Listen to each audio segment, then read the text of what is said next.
Crimes passionnels, disparitions inquiétantes ou machinations diaboliques, percer les secrets des faits divers les plus marquants et plonger au cœur des affaires les plus étonnantes de l'histoire judiciaire.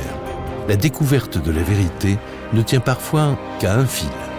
Bienvenue dans Chroniques criminelles. Dans cet épisode, l'affaire Sébastien Duplessier. Cette histoire tragique a brisé une famille tout entière. Le drame se noue en avril 2016, lorsque Sébastien Duplessier, 29 ans, disparaît mystérieusement sans laisser de traces. Les soupçons se portent rapidement vers Yann, un ami du jeune homme. Ce serait le dernier à avoir vu Sébastien vivant. En plus, il est bien connu des services de police. Ce champion de musculation a déjà été condamné pour violence volontaire et trafic de produits dopants. Mais la famille de Sébastien a du mal à y croire. Pourquoi Yann s'en serait-il pris à son copain d'enfance ? La réponse dans ce nouveau podcast de Chroniques criminelles.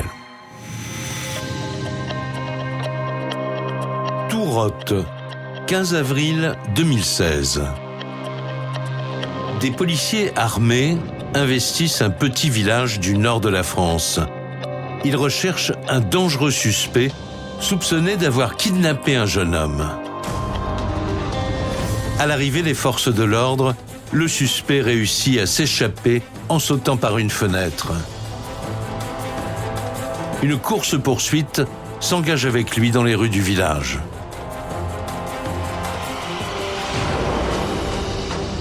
Pour les hommes de la police, c'est une question de vie ou de mort. Alors, parviendront-ils, oui ou non, à intercepter ce fugitif ?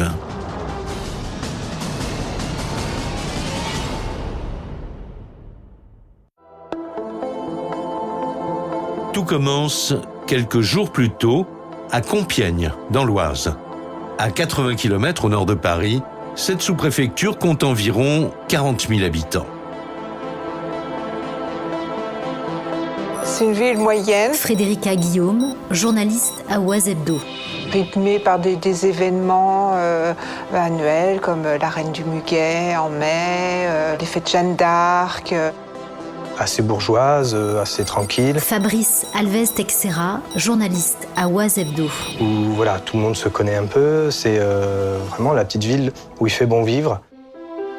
C'est ici que les Duplessier vivent depuis toujours.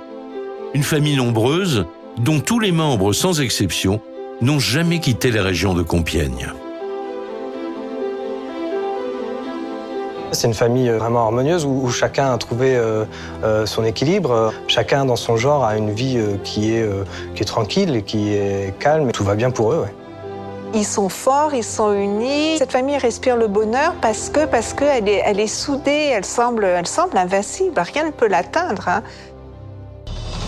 Sébastien Duplessier a tout juste 29 ans. Un fils dont l'affection et la joie de vivre font le bonheur de Monique, sa mère. Un garçon extraordinaire, un cœur d'or, très joyeux, il était souvent près de moi, il venait souvent se confier à moi. Monique Fillot, mère de Sébastien. Il venait boire son petit café, il amenait ses croissants, quelqu'un d'adorable. Sébastien Duplessier est aussi très proche des autres membres de sa famille, en particulier de son frère jumeau, Alexandre, et de son épouse, Angélique. Pour lui demander le moindre service, il était là, que ce soit avec sa famille aussi, il était là. Alexandre Duplessier, frère jumeau de Sébastien. En fait, on ne pouvait pas lui reprocher grand-chose à mon frère. Il a le contact facile, c'est quelqu'un de très agréable. Angélique Duplessier, belle-sœur de Sébastien. Bon, après, elle a son caractère comme tout le monde, mais sinon, c'est quelqu'un de charmant. Sans oublier son frère aîné, David, à qui Sébastien est tout aussi attaché. Moi, je suis l'ancien, je suis le grand frère. David Schmitt, frère aîné de Sébastien. Moi et Alexandre, on sait que Seb, c'est le chouchou. C'est le chouchou de notre mère. Mais nous, on vit très bien avec ça, justement. Il aimait bien vivre, il avait ses amis autour de lui, il profitait à pleines dents de la vie.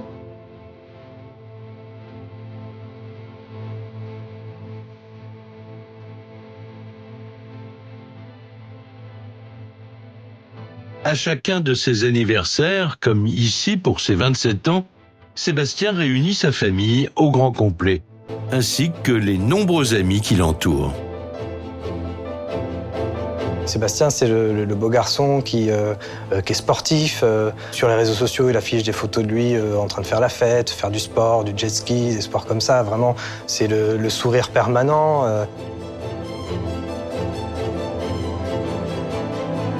Sébastien Duplessier travaille dans l'entreprise de menuiserie d'Alexandre, son frère jumeau. Il habite seul dans son appartement de Compiègne, en célibataire. Mais il multiplie les aventures féminines. C'est l'extraverti, c'est celui qui aime bien rigoler, s'amuser, se montrer au bras de nouvelles conquêtes. Tout le monde sait que Seb, c'est un séducteur. Son truc, c'est vraiment les femmes. Il aime plaire. Il aime énormément plaire. Début de l'automne 2015, Sébastien Duplessier est plus épanoui et insouciant que jamais. Il continue de prendre du bon temps, comme lors de ses vacances en Tunisie, avec sa petite amie du moment.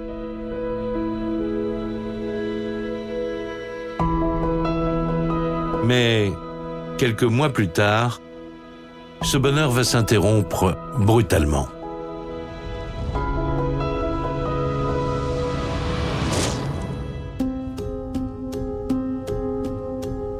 Lundi 11 avril 2016.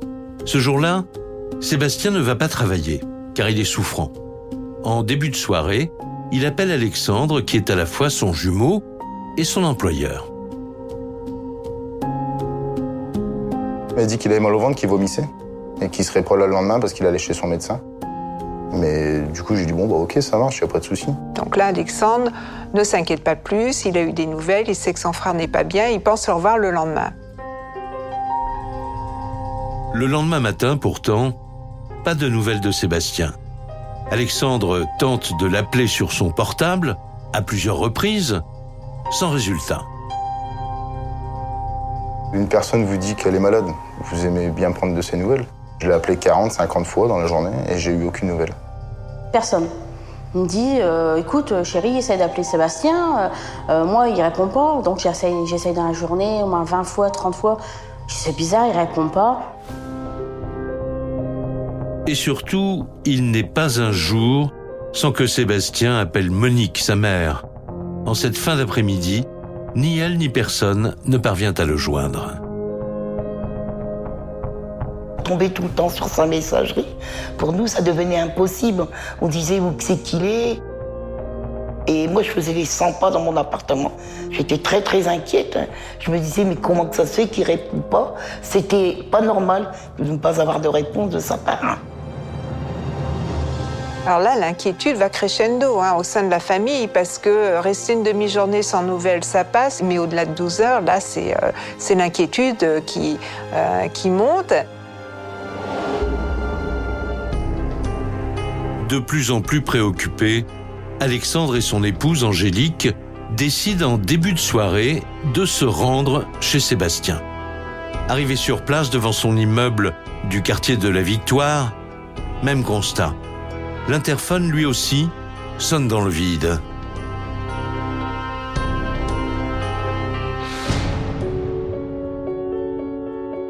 Alexandre sonne, ça répond pas. Nous, on n'a pas les clés de l'appartement, donc on appelle David, qui a un double. Donc lui, il dit oui, j'arrive. C'est moi qui bénéficie de son double de clés. Parce que quand Seb n'est pas là, c'est moi qui m'occupe de ses animaux. On se dit, est-ce que Sébastien n'a pas fait un malaise chez lui et qu'il est tombé et que voilà, il n'a peut-être pas eu le temps d'appeler le secours. Donc c'est là que quand David vient, Alexandre et David montent à l'appartement, moi je reste en bas avec ma fille. Il est 21h lorsque les deux frères parviennent devant sa porte, au 3e étage. Au moment d'introduire la clé dans la serrure, ils n'ont aucune idée de ce qui les attend. Si jamais il est là, tant mieux, on se fera engueuler pour rien, on se fera enguirlander pour rien. S'il n'est pas là, ça va commencer à être inquiétant. On ouvre l'appartement, et là, tout de suite, cette odeur d'urine de chat. On sentait fortement l'odeur d'urine de chat. C'est pas normal puisque mon frère est maniaque et on n'a jamais senti ça chez lui. Les deux frères pénètrent dans l'appartement. Une seule certitude pour eux, Sébastien n'est pas chez lui. Au premier coup d'œil, ils ne remarquent rien de véritablement suspect. Ça a l'air à peu près normal, sauf c'est pas la façon de ranger de mon frère. C'est pas du tout sa façon de faire. Il y a un truc qui va pas. L'aspirateur est dans le passage, ce qui est pas du tout l'habitude de Seb. Seb, il est très carré, très maniaque. Chaque chose à sa place. Pour nous, c'était comme si en fait le ménage avait été fait, mais abandonné précipitamment. Comme s'il était parti. Alexandre et David poursuivent la visite des lieux. Et dans l'autre pièce, quelque chose leur saute immédiatement aux yeux. Et qu'au final, on a été directement dans sa chambre et qu'on s'est aperçu que sa couette blanche qu'il avait sur son lit n'était plus là. Tout de suite, il manque la couette de Seb sur son lit. Et là, on commence à un peu plus investiguer et à réfléchir à ce qui a pu se passer.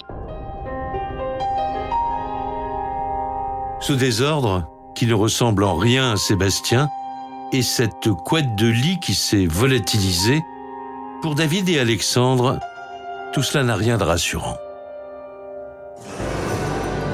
Et en allant comme ça de petit détail en petit détail, Frédérica Guillaume, journaliste à Oise Hebdo. Ça fait quand même beaucoup de détails. Plein de petits détails qui nous font dire qu'il y a quelque chose d'inquiétant en fait sur le coup. David Schmitt, frère aîné de Sébastien. Et on se demande où est Seb. Surtout où est Seb. Donc là, ils se disent, est-ce qu'on a enlevé notre frère? Est-ce qu'il s'est passé encore autre chose de plus grave encore? Fabrice Alves Texera, journaliste à Oise Hebdo. En tout cas, ils sont persuadés qu'il n'a pas disparu de lui-même. Il est maintenant 22 heures passées. C'est à ce moment précis, au pied de l'immeuble, qu'il croise une voisine de Sébastien. Elle s'appelle Katia et elle habite juste en dessous de chez lui.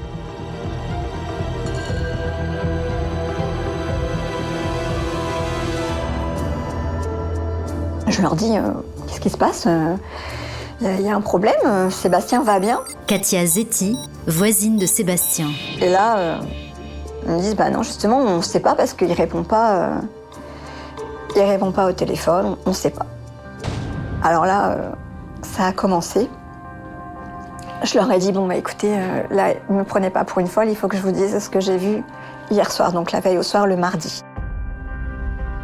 Les proches de Sébastien sont alors loin d'imaginer ce que Katia s'apprête à leur raconter. La scène, dit-elle, s'est déroulée la veille, en début de soirée, au pied de l'immeuble. Donc ce soir-là, j'étais comme d'habitude aux environs de 21h30, en bas, accroupie dans les buissons, puisqu'on installe les petites gamelles des chats en bas, près des buissons. Après avoir fini de nourrir les chats, je me suis assise sur les marches. Comme il faisait bon, je m'assois sur les marches et puis je prends l'air où les chats après viennent vers moi, etc. C'est là que Katia explique être tombée nez à nez avec quelqu'un qui sortait de la cage d'escalier. Un homme qu'elle n'avait jamais vu auparavant.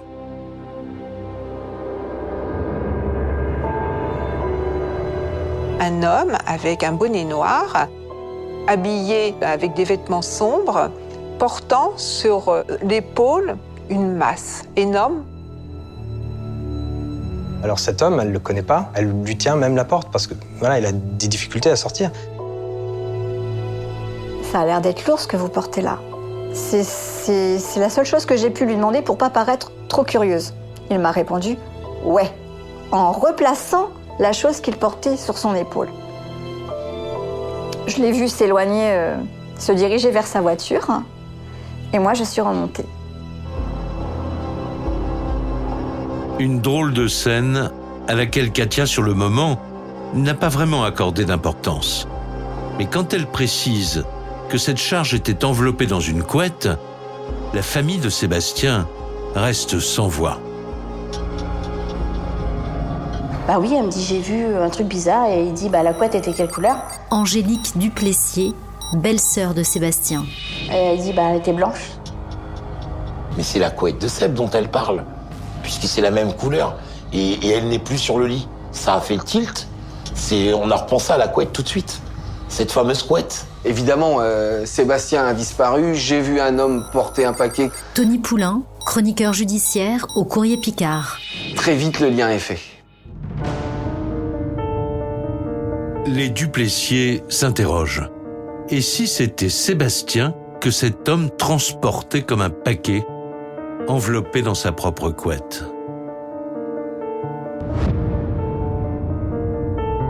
Est-ce que c'est vraiment vrai? Au début, c'est ça ce qu'on dit. Est-ce que c'est vraiment vrai? Est-ce que c'est vraiment possible? C'est pas possible, il n'y a que dans les films qu'on voit ça, il n'y a qu'à la télé. C'est trop énorme. Alexandre Duplessier, frère jumeau de Sébastien. Comment voulez-vous vous imaginer qu'il se passe quelque chose comme ça, dans un quartier où il y a du monde?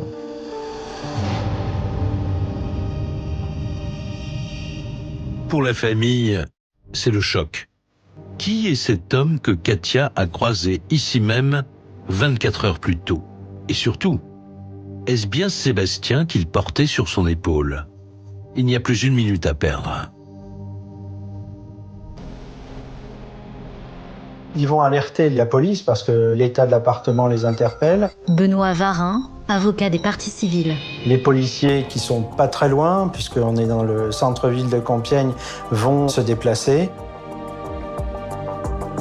Et ils nous disent tout de suite, dans les premiers temps, on arrive tout de suite.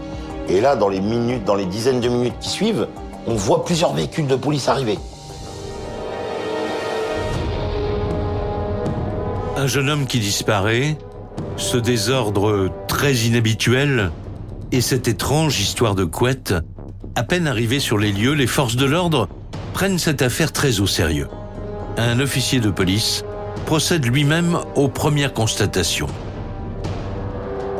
Et quand il est arrivé au niveau des vases caviers, il nous a dit « ouais, c'est bizarre quand même ». Les enquêteurs, qui ont quand même l'habitude, remarquent toutes les choses qui sont un petit peu particulières. Il y a des taches brunâtres dans l'évier qui pourraient ressembler à du sang. On a, semble-t-il, lavé des choses qui contenaient du sang dans l'évier, mais toutes les traces n'ont pas été enlevées. Enfin, il y a encore des résidus. Quelqu'un a nettoyé, le sac d'aspirateur a été vidé, comme si on avait tout nettoyé à la hâte. Là, ils se disent vraiment, ils ont le sentiment qu'il y a eu un malheur. Que signifient ces traces de sang dans l'appartement? Sébastien aurait-il été victime d'une violente agression? D'un seul coup, l'enquête s'accélère. D'autres policiers interrogent un par un tous les voisins de Sébastien. Un voisin dit avoir entendu des claquements. Alors lui, il n'arrive pas à identifier ce que c'est, il n'a pas l'habitude, il ne sait pas... Des claquements secs, 4 claquements très secs. Ça aussi, ça interpelle les policiers. Mais quand il décrit ça aux policiers, les policiers qui, eux, sont un petit peu rodés, savent que une arme à feu, ça ne fait pas forcément une énorme détonation. Pendant ce temps, les enquêteurs poursuivent leur prélèvement et ils découvrent justement dans la pièce principale d'infimes traces de poudre. Ainsi, plusieurs coups de feu auraient été tirés à l'intérieur même de l'appartement. Ils ont des traces de sang, il y a des résidus de poudre. Fabrice Alves Texera, journaliste à Oise Hebdo. Il y a manifestement des voisins qui ont entendu des bruits de coups de feu. Il y a un homme qui est descendu avec une couette qui pourrait contenir un corps. Est-ce qu'il y a eu un crime? Est-ce que Sébastien a été enlevé? Frédérica Guillaume, journaliste à Oise Hebdo. À cette heure, personne ne le sait. Kidnapping, agression à main armée, assassinat, comment savoir? À 23h, vu la gravité de l'affaire, la police judiciaire est désignée pour mener la suite de l'enquête. Katia, la voisine et principale témoin, est réinterrogée. Aurait-elle identifié le véhicule que conduisait cet homme? Donc mon fils a pu voir la voiture, puisque je lui ai montré. Moi, je suis nulle en marque, tout ce qui est une marque de voiture, tout ça, je m'y connais pas trop. Katia Zetti, voisine de Sébastien. Donc mon fils, lui, a pu repérer la voiture. C'est que la voiture dans laquelle l'individu va mettre sa charge, c'est une Opel Corsa. Le fils de Katia est catégorique. Il a vu cet homme quitter les lieux au volant d'une Opel Corsa. Malheureusement, il n'a pas eu le temps ni le réflexe d'en relever l'immatriculation.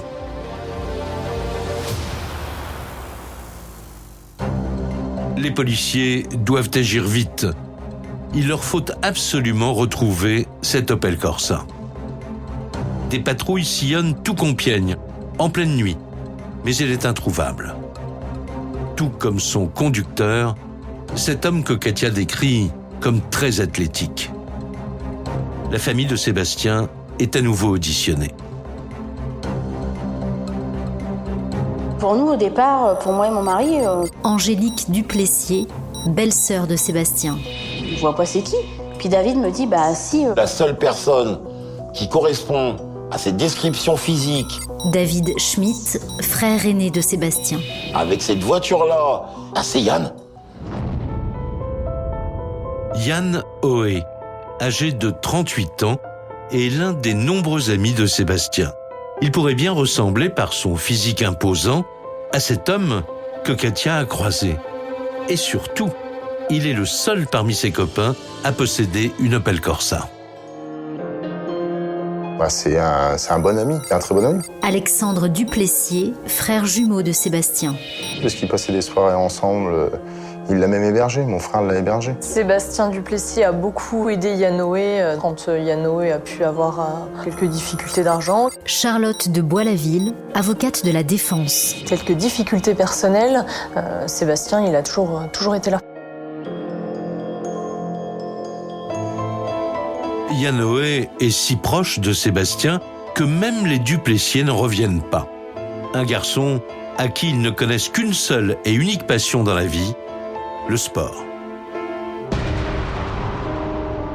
C'est quelqu'un de très sportif, très athlétique. Il a d'ailleurs été champion de force athlétique quand il avait une vingtaine d'années. Donc c'est quelqu'un qui a vraiment toujours fait du sport. Yann Hoé est très attaché à l'image qu'il renvoie, mais bon, c'est pas quelqu'un qui a une grosse envie de travailler. Alors il préfère passer son temps à entretenir son corps dans les salles de sport où il pratique beaucoup de muscu. L'entourage de Sébastien connaît Yann depuis de nombreuses années.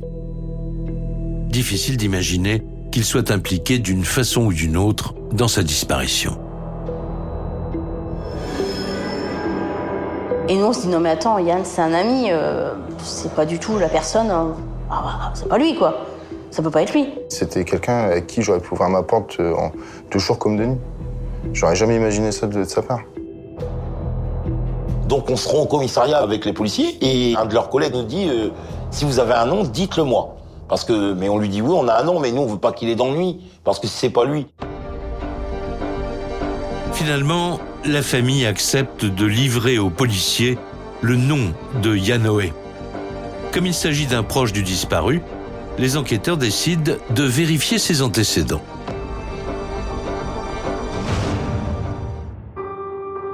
Le policier rentre dans son local, ressort aussi vite qu'il était rentré, en quelques minutes. Et vient nous voir et nous dit « Votre affaire, elle pue ». Yann Hoé, c'est un témoin clé. Tony Poulain, chroniqueur judiciaire au Courrier Picard. C'est une personne qu'on a très envie d'interroger. Car le fichier des policiers est formel.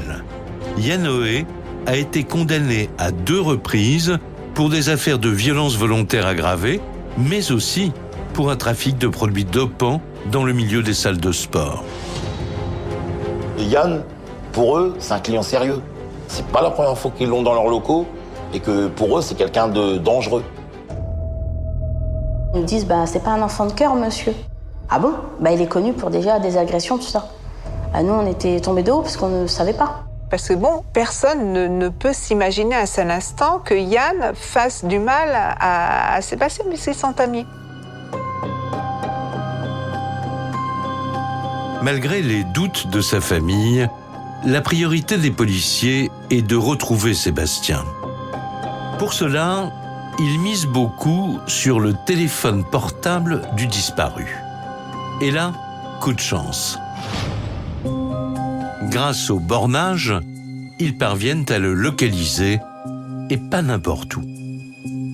C'est très rapide, la géolocalisation du téléphone montre qu'il est dans les alentours de la commune de Tourotte. C'est un petit village en périphérie de Compiègne, qui se trouve à quelques kilomètres de Compiègne. Quand ils vont en parler à la famille, Benoît Varin, avocat des parties civiles. la famille va faire le rapprochement avec Yann Hoé, qui vit chez sa compagne à Tourotte. Pour les policiers, Yann se trouverait donc à proximité de Sébastien. Reste aussi à mettre la main sur la voiture, la fameuse Opel Corsa, vue par Katia, la voisine. Et dans la nuit, donc un appel est lancé pour essayer de retrouver le véhicule de Yann Hoé, Fabrice Alves Texera, journaliste à Oise Hebdo. l'Opel Corsa. C'est des gendarmes qui découvrent la voiture et ils la voient stationnée à Tourotte. Yann aurait-il trouvé refuge à Tourotte, chez Élodie, sa petite amie? Et Sébastien serait-il avec eux? Cette fois, il n'y a plus vraiment de place pour le doute.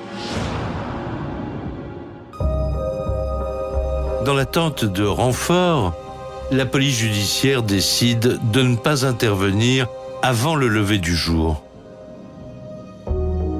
Du côté des proches de Sébastien, alors que la nuit avance, l'inquiétude cède le pas à une atmosphère de cauchemar.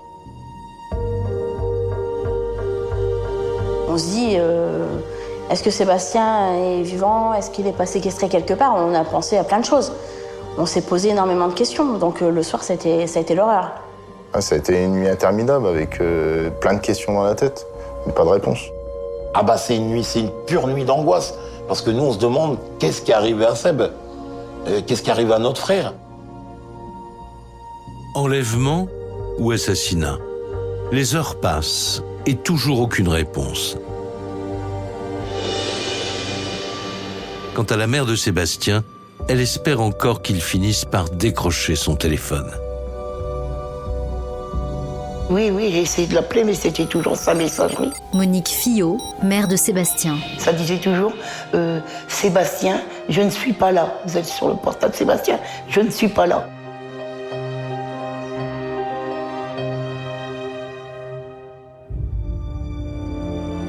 Pour les proches de Sébastien, il n'est pas question d'attendre que la police entre en action. Alors, ils décident de se rendre eux-mêmes sur place. Comme on sait que c'est sur Tourotte qu'il a borné son téléphone, donc on se rend autour de Tourotte et on essaye de chercher au niveau de tout ce qui est les écluses, les rivières, tout ça. Angélique Duplessier, belle-sœur de Sébastien. On crie Sébastien partout, en espérant que soit il est séquestré quelque part et nous entende. Alors moi, je craque.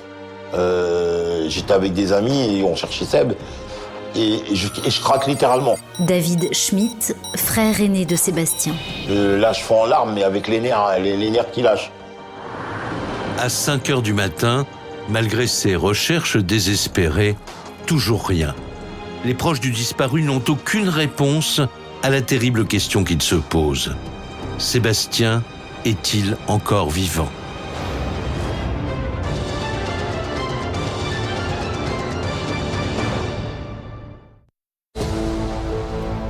Tourotte, dans l'Oise, jeudi 15 avril 2016. Il est un peu plus de 6 heures. Les enquêteurs ont prié la famille de Sébastien de rester à Compiègne afin de ne pas gêner l'opération.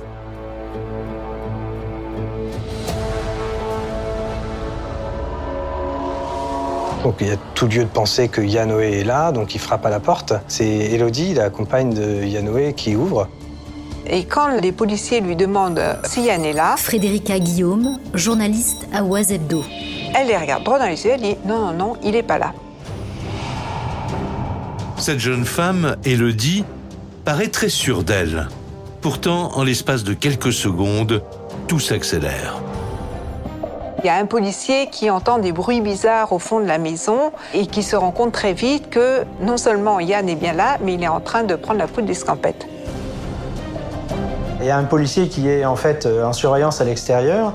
Il va percuter, évidemment. Donc il va le courser. Yann Hoé va franchir des grillages, des clôtures de jardin. Le suspect est parvenu à quitter l'appartement en passant par la fenêtre. Une course-poursuite s'engage alors dans les rues du petit village.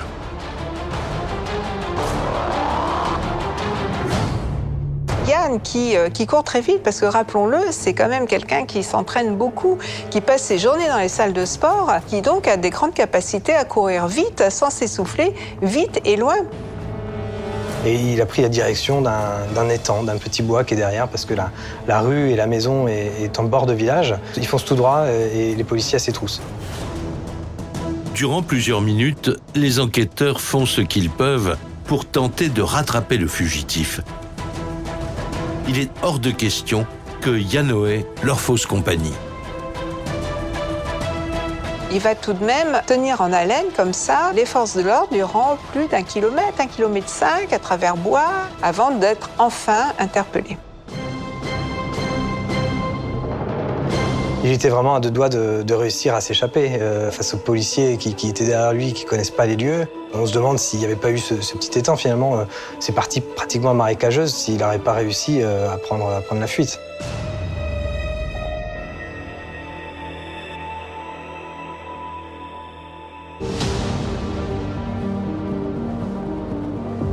Pourquoi Yann Hoé a-t-il tenté de s'échapper? Et surtout, sait-il où se trouve Sébastien? Pour la police judiciaire, l'enquête peut véritablement commencer.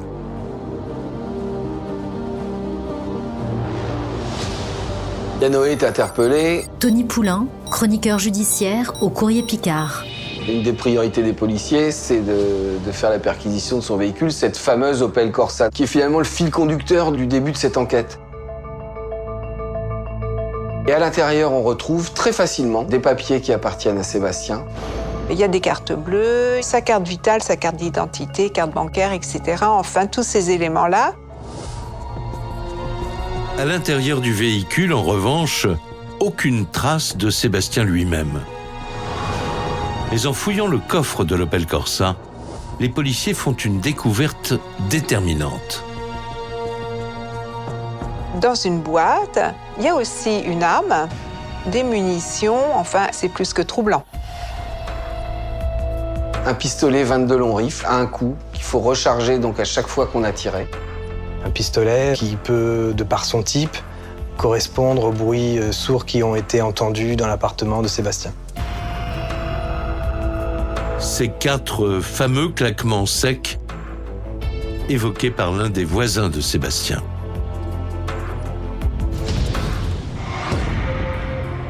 L'enquête est en train de basculer, d'autant que 4 douilles percutées du même calibre sont également retrouvées dans le véhicule de Yann Hoé. Là, il a un peu dépassé le statut de témoin numéro 1 pour devenir le suspect numéro 1. Mais le suspect de quoi, on ne sait pas. Sébastien, il n'a pas été retrouvé ni dans sa voiture. Fabrice Alves Texera, journaliste à Oise Hebdo. Il n'a pas été retrouvé chez sa compagne Élodie. Sébastien, on ne sait toujours pas où il est. On a retrouvé ses papiers, ça c'est vrai.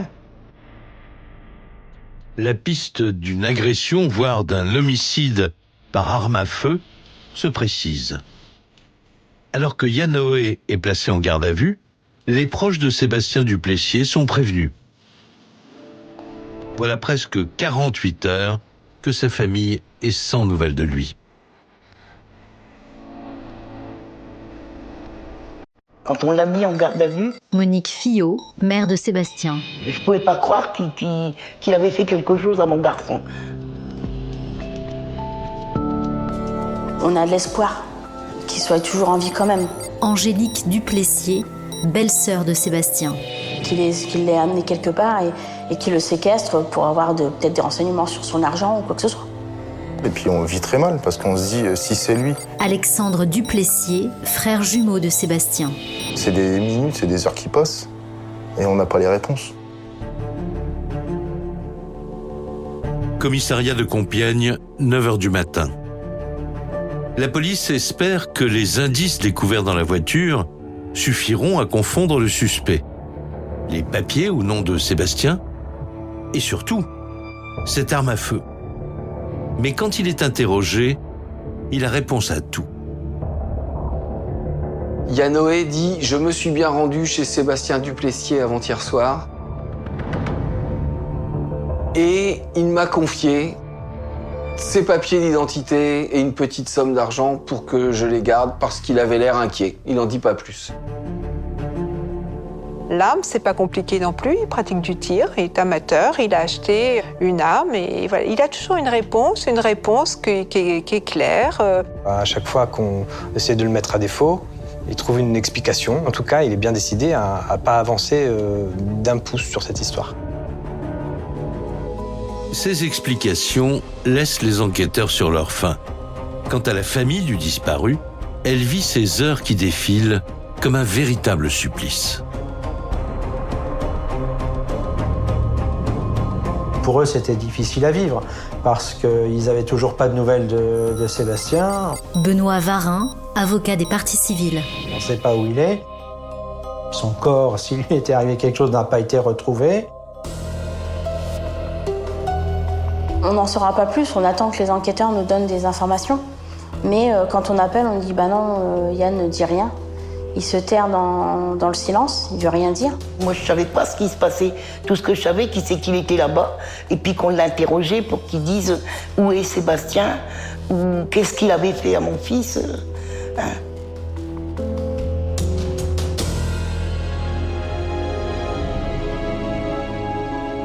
Durant plusieurs interrogatoires, Yanoé le dit et le répète, il n'a rien à voir, de près ou de loin, avec la disparition de son ami. Au soir du jeudi 14 mars 2016, les policiers doivent se rendre à l'évidence. Impossible de tirer quoi que ce soit de leur suspect.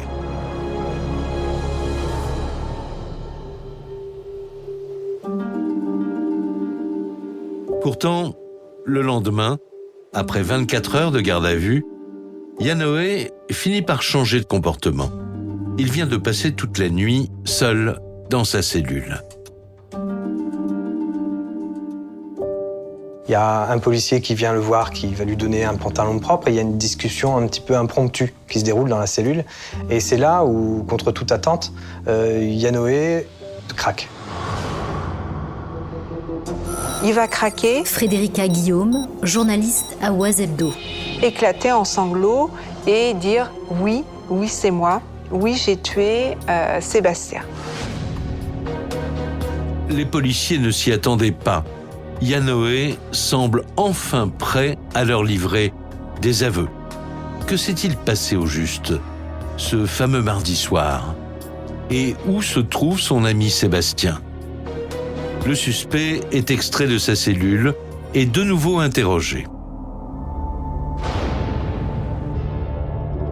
Et je suis allé chez lui parce qu'il voulait me racheter un pistolet que je possédais. Ce pistolet, je voulais le vendre parce que je l'avais acheté par Internet, voulant pratiquer le tir sportif. Je voulais lui montrer comment marche l'arme. Je la manipulais devant lui, le coup est parti tout seul.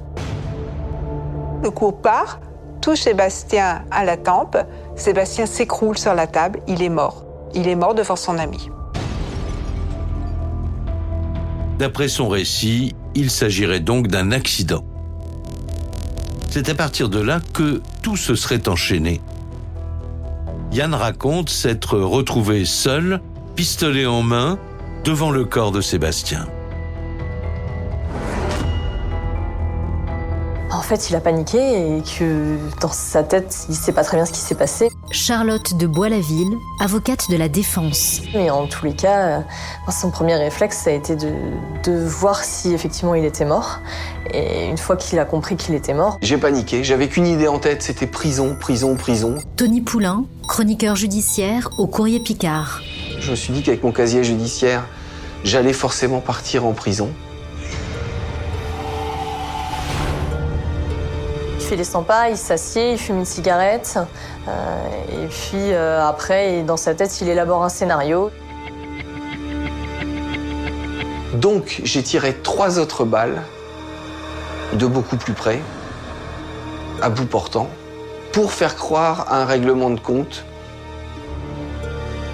Ainsi, selon la version de Yann, il imagine cette mise en scène afin d'envoyer la police sur une fausse piste. Il décide pourtant de ne pas laisser le cadavre de son ami sur place.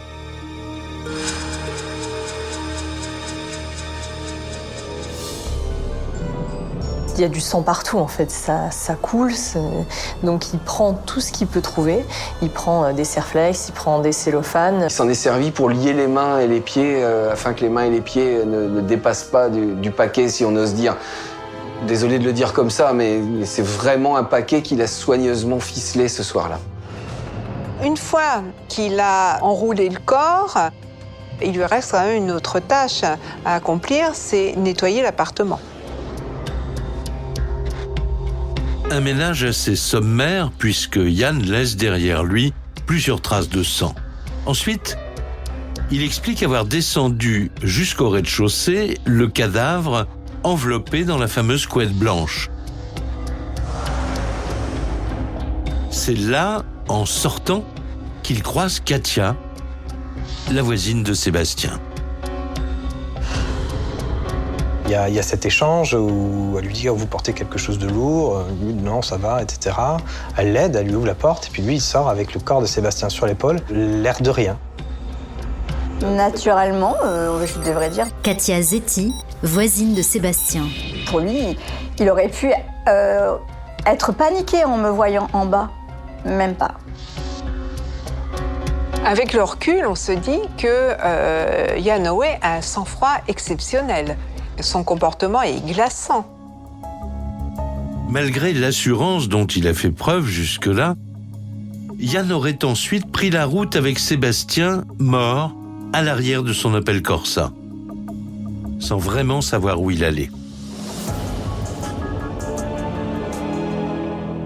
En tout cas, son idée, c'est à ce moment-là de se débarrasser du corps, quel que soit le moyen. Voilà, il a un corps, maintenant il faut s'en débarrasser. On a le sentiment que c'est un petit peu à la va-vite qui va le jeter en bordure d'une route dans les sous-bois de la forêt.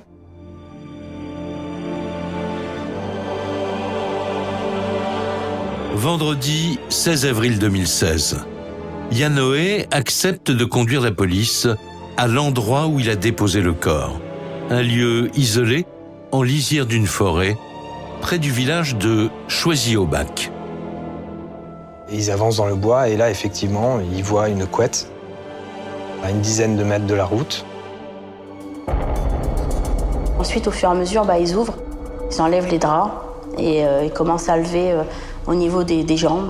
Ensuite, au niveau du bras, on voit le petit tatouage de Sébastien. Angélique Duplessier, belle-sœur de Sébastien.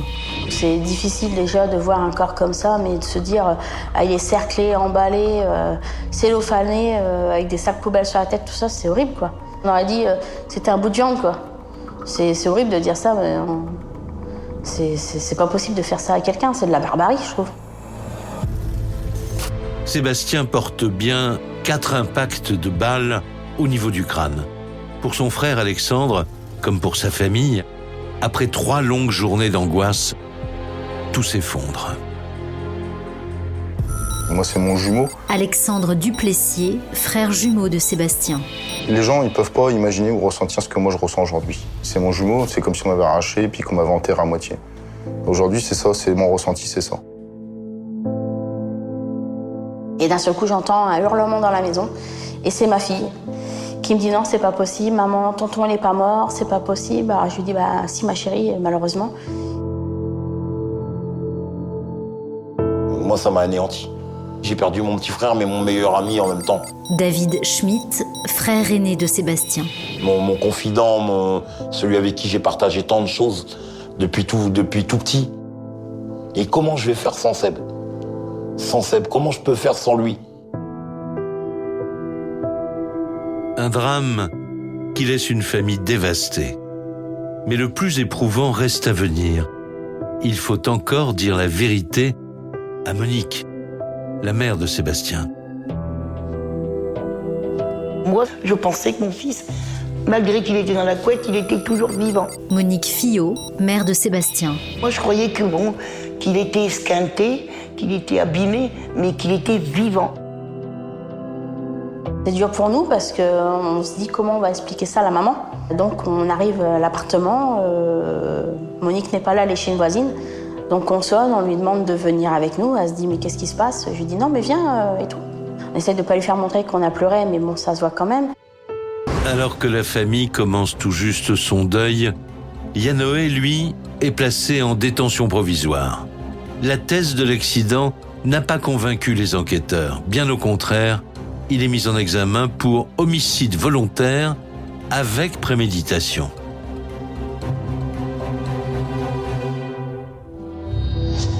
Une question centrale reste cependant posée, celle du mobile. La police décide de fouiller dans le passé de Yanoé. Y aurait-il quelque chose qui puisse expliquer la mort si brutale de Sébastien ?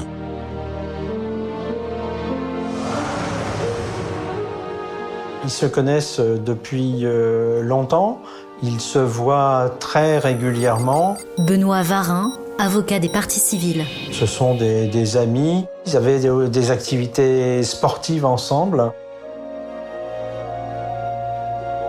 Il côtoyait la famille, il connaissait ma mère, il connaissait tous mes frères, il connaissait nos amis. Pour moi, c'était un bon ami. Un bon ami auquel Sébastien paraissait très attaché, même si Yann ne faisait pas vraiment l'unanimité au sein de la famille. Donc il était chez Sébastien quand on y allait le week-end. Au premier abord, je trouvais que c'était quelqu'un de sympathique, mais sans plus. Il parlait que de sa musculation, voilà, des filles. Il était très accro aux filles. Ce qu'il nous relatait de ses exploits avec les femmes, nous, ça nous faisait plus rire qu'autre chose. On savait très bien que c'était n'importe quoi. Mais pour lui, c'était réel. Il inventait, je pense, des choses. Au fil des auditions, c'est un curieux portrait de Yanoé qui se dégage. Celui d'un homme au profil immature, obsédé à la fois par son image et par le sexe opposé. Et ça n'est pas tout.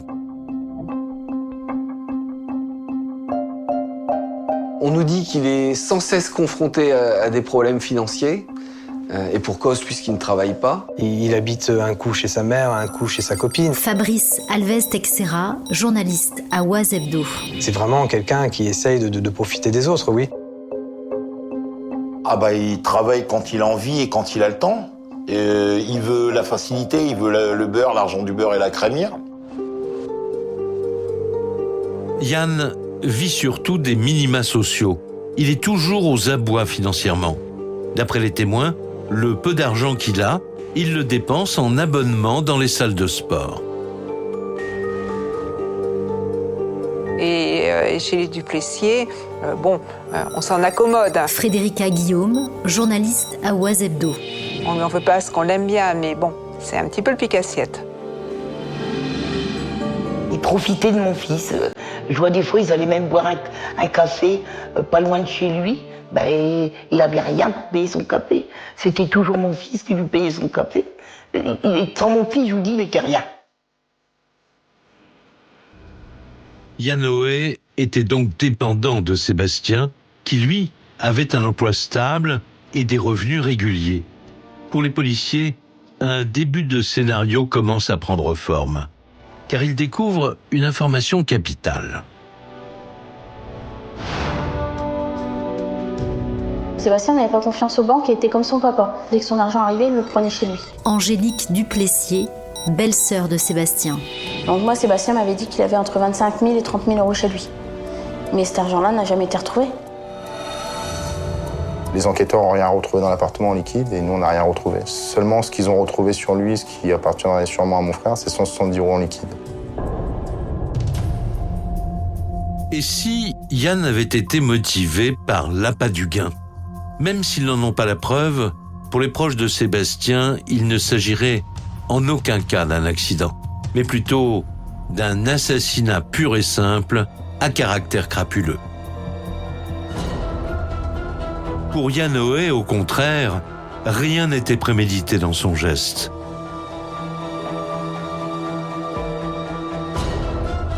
Après ce premier tir qu'il dit accidentel, il aurait agi sous le coup de la panique.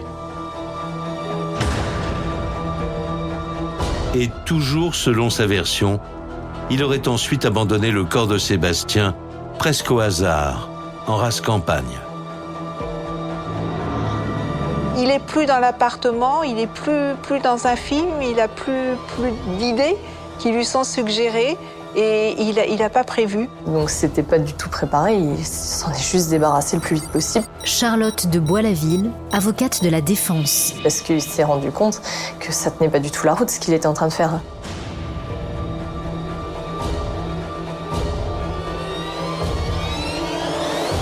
Alors meurtre commis de sang-froid ou bien malheureux accident?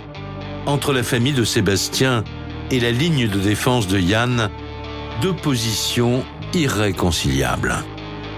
Moi, c'est les deux mobiles pour moi, c'est l'argent et la jalousie. David Schmitt, frère aîné de Sébastien. Il voulait la vie de Seb. Il voulait être comme Seb. Il était jaloux, il aurait voulu prendre sa place. Sébastien, quand il était célibataire, c'est vrai que il avait beaucoup de conquêtes. Et puis bon, il était beau, il était séduisant, il attirait le regard. Les policiers, eux aussi, entrevoient un autre mobile plus crédible que celui de l'argent, la jalousie. Yann était-il envieux du succès que rencontrait Sébastien auprès des femmes? Il sait parler aux femmes, il sait les rendre amoureuses. Il a beaucoup de charme à tomber comme des mouches. C'est littéralement ça. Assez systématiquement, quand Sébastien terminait une relation avec une jeune fille, Yann était là pour tenter de la récupérer. Et ça s'est répété plusieurs fois. Après 3 ans d'instruction, c'est bien la jalousie qui est retenue comme possible mobile par l'accusation. Yanoé finira-t-il par livrer une autre explication que celle de l'accident? Sa ligne de défense résistera-t-elle aux éléments qui pèsent contre lui? On voulait des réponses à nos questions. Et on se dit, qu'est-ce qui s'est passé? Qu'est-ce qui a pu se passer? On se pose tellement de questions. Et le fait que j'ai attendu quand même pendant plus de 3 ans et demi. Monique Fillot, mère de Sébastien. Je me suis dit dans mon cœur de mère, pour moi la justice surtout c'était devenu un long et douloureux combat à vivre au quotidien. Pour la famille Duplessier, seul un procès permettra de lever peut-être ces interrogations.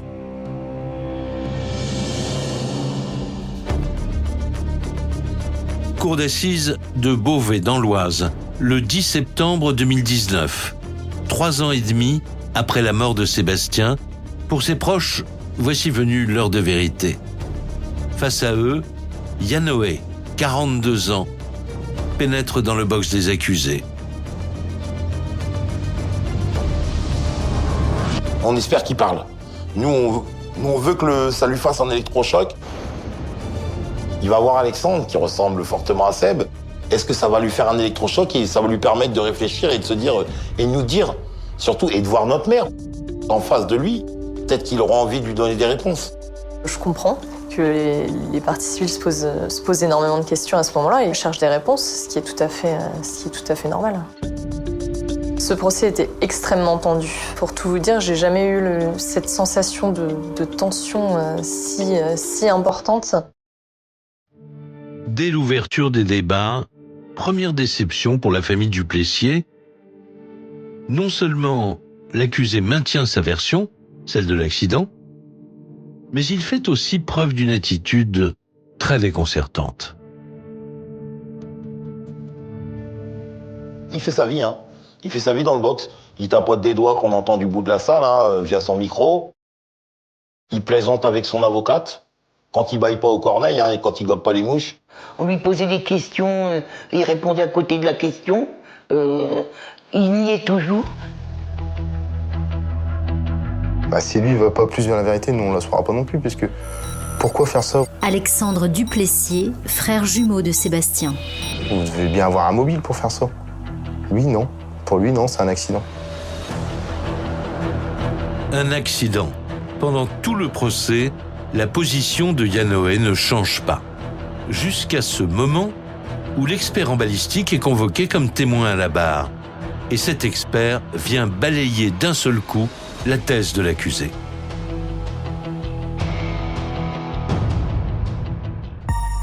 L'expert dit il fallait vraiment appuyer Fabrice Alves Texera, journaliste à Oise Hebdo. appuyer fort sur la gâchette, sur la queue de détente pour pouvoir libérer le coup de feu. Et là, c'est très parlant et on se dit Tony Poulain, chroniqueur judiciaire au Courrier Picard. non, c'est pas en l'effleurant que le coup peut partir. C'est pas ce pistolet, il tire pas tout seul. L'accident auquel s'accroche Yanoé est incompatible avec les résultats. Ça colle pas. Avec cette expertise, le procès est peut-être en train de basculer. Dès lors, sur le banc des parties civiles, son issue paraît entendue. Surtout lorsque l'avocat général réclame 30 ans de réclusion criminelle, dont 20 ans de période de sûreté. Ah oui, moi j'ai le sourire. Je me dis oui, enfin, une bonne chose. Angélique Duplessier, belle-sœur de Sébastien. 30 ans avec à demander 2 tiers de sûreté, donc ça fait 20 ans enfermé. Je me dis waouh, enfin oui, une bonne chose. À l'issue du délibéré, le jury déclare Yanoé coupable d'assassinat. Il est condamné à 20 ans d'emprisonnement, mais sans période de sûreté. Pour la famille de la victime, c'est la douche froide. Mais en fait, non. Pas de sûreté. Alors nous, c'est ce qu'on entendait, on attendait de la sûreté, c'est le mot qu'on entendait, qu'on voulait entendre. David Schmitt, frère aîné de Sébastien. Et là, on entend 20 ans simple. Alors là, on tombe des nues. On tombe des nues. 20 ans, avec toutes les remises de peine qu'il aura le droit, puisque voilà, dans 8 ans, voire 7 ans, il peut être dehors. Yanoé, c'est le détenu modèle. Il a effectivement obtenu un diplôme en détention. Charlotte de Bois-la-Ville, avocate de la défense. Ça se passe très bien. Il prépare déjà un aménagement de peine. Yanoé n'ayant pas fait appel de son jugement, sa condamnation est définitive. Il espère obtenir une libération conditionnelle d'ici quelques années.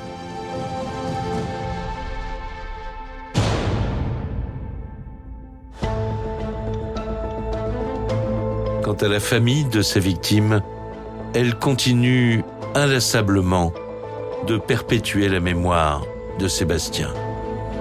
Mon frère, ça reste mon frère. Il nous a été arraché froidement et puis brutalement. Son prénom reste gravé. Ça, son nom résonne tout le temps dans ma maison. Ça, on ne pourra pas l'oublier, mon frère.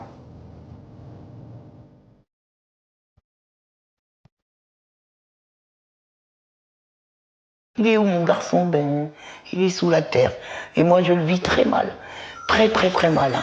Monique Fillot, mère de Sébastien. Perdre un enfant de la façon que je l'ai perdu, non. Pour moi, c'est abominable.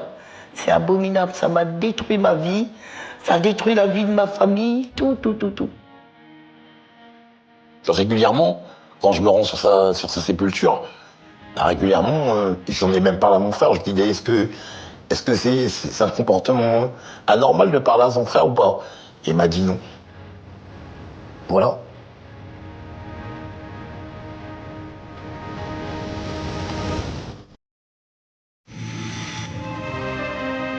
Vous venez d'écouter Chronique criminelle. Si l'épisode vous a plu, n'hésitez pas à mettre des étoiles, à commenter ou à vous abonner sur votre plateforme d'écoute préférée. Et retrouvez dès la semaine prochaine un nouvel épisode de Chronique criminelle.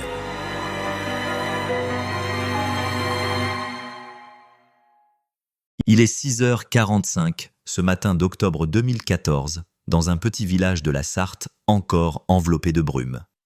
Les rues sont désertes, les lampadaires diffusent une lueur jaune sur les façades humides, et les premiers volets s'ouvrent lentement, comme pour accueillir une journée ordinaire.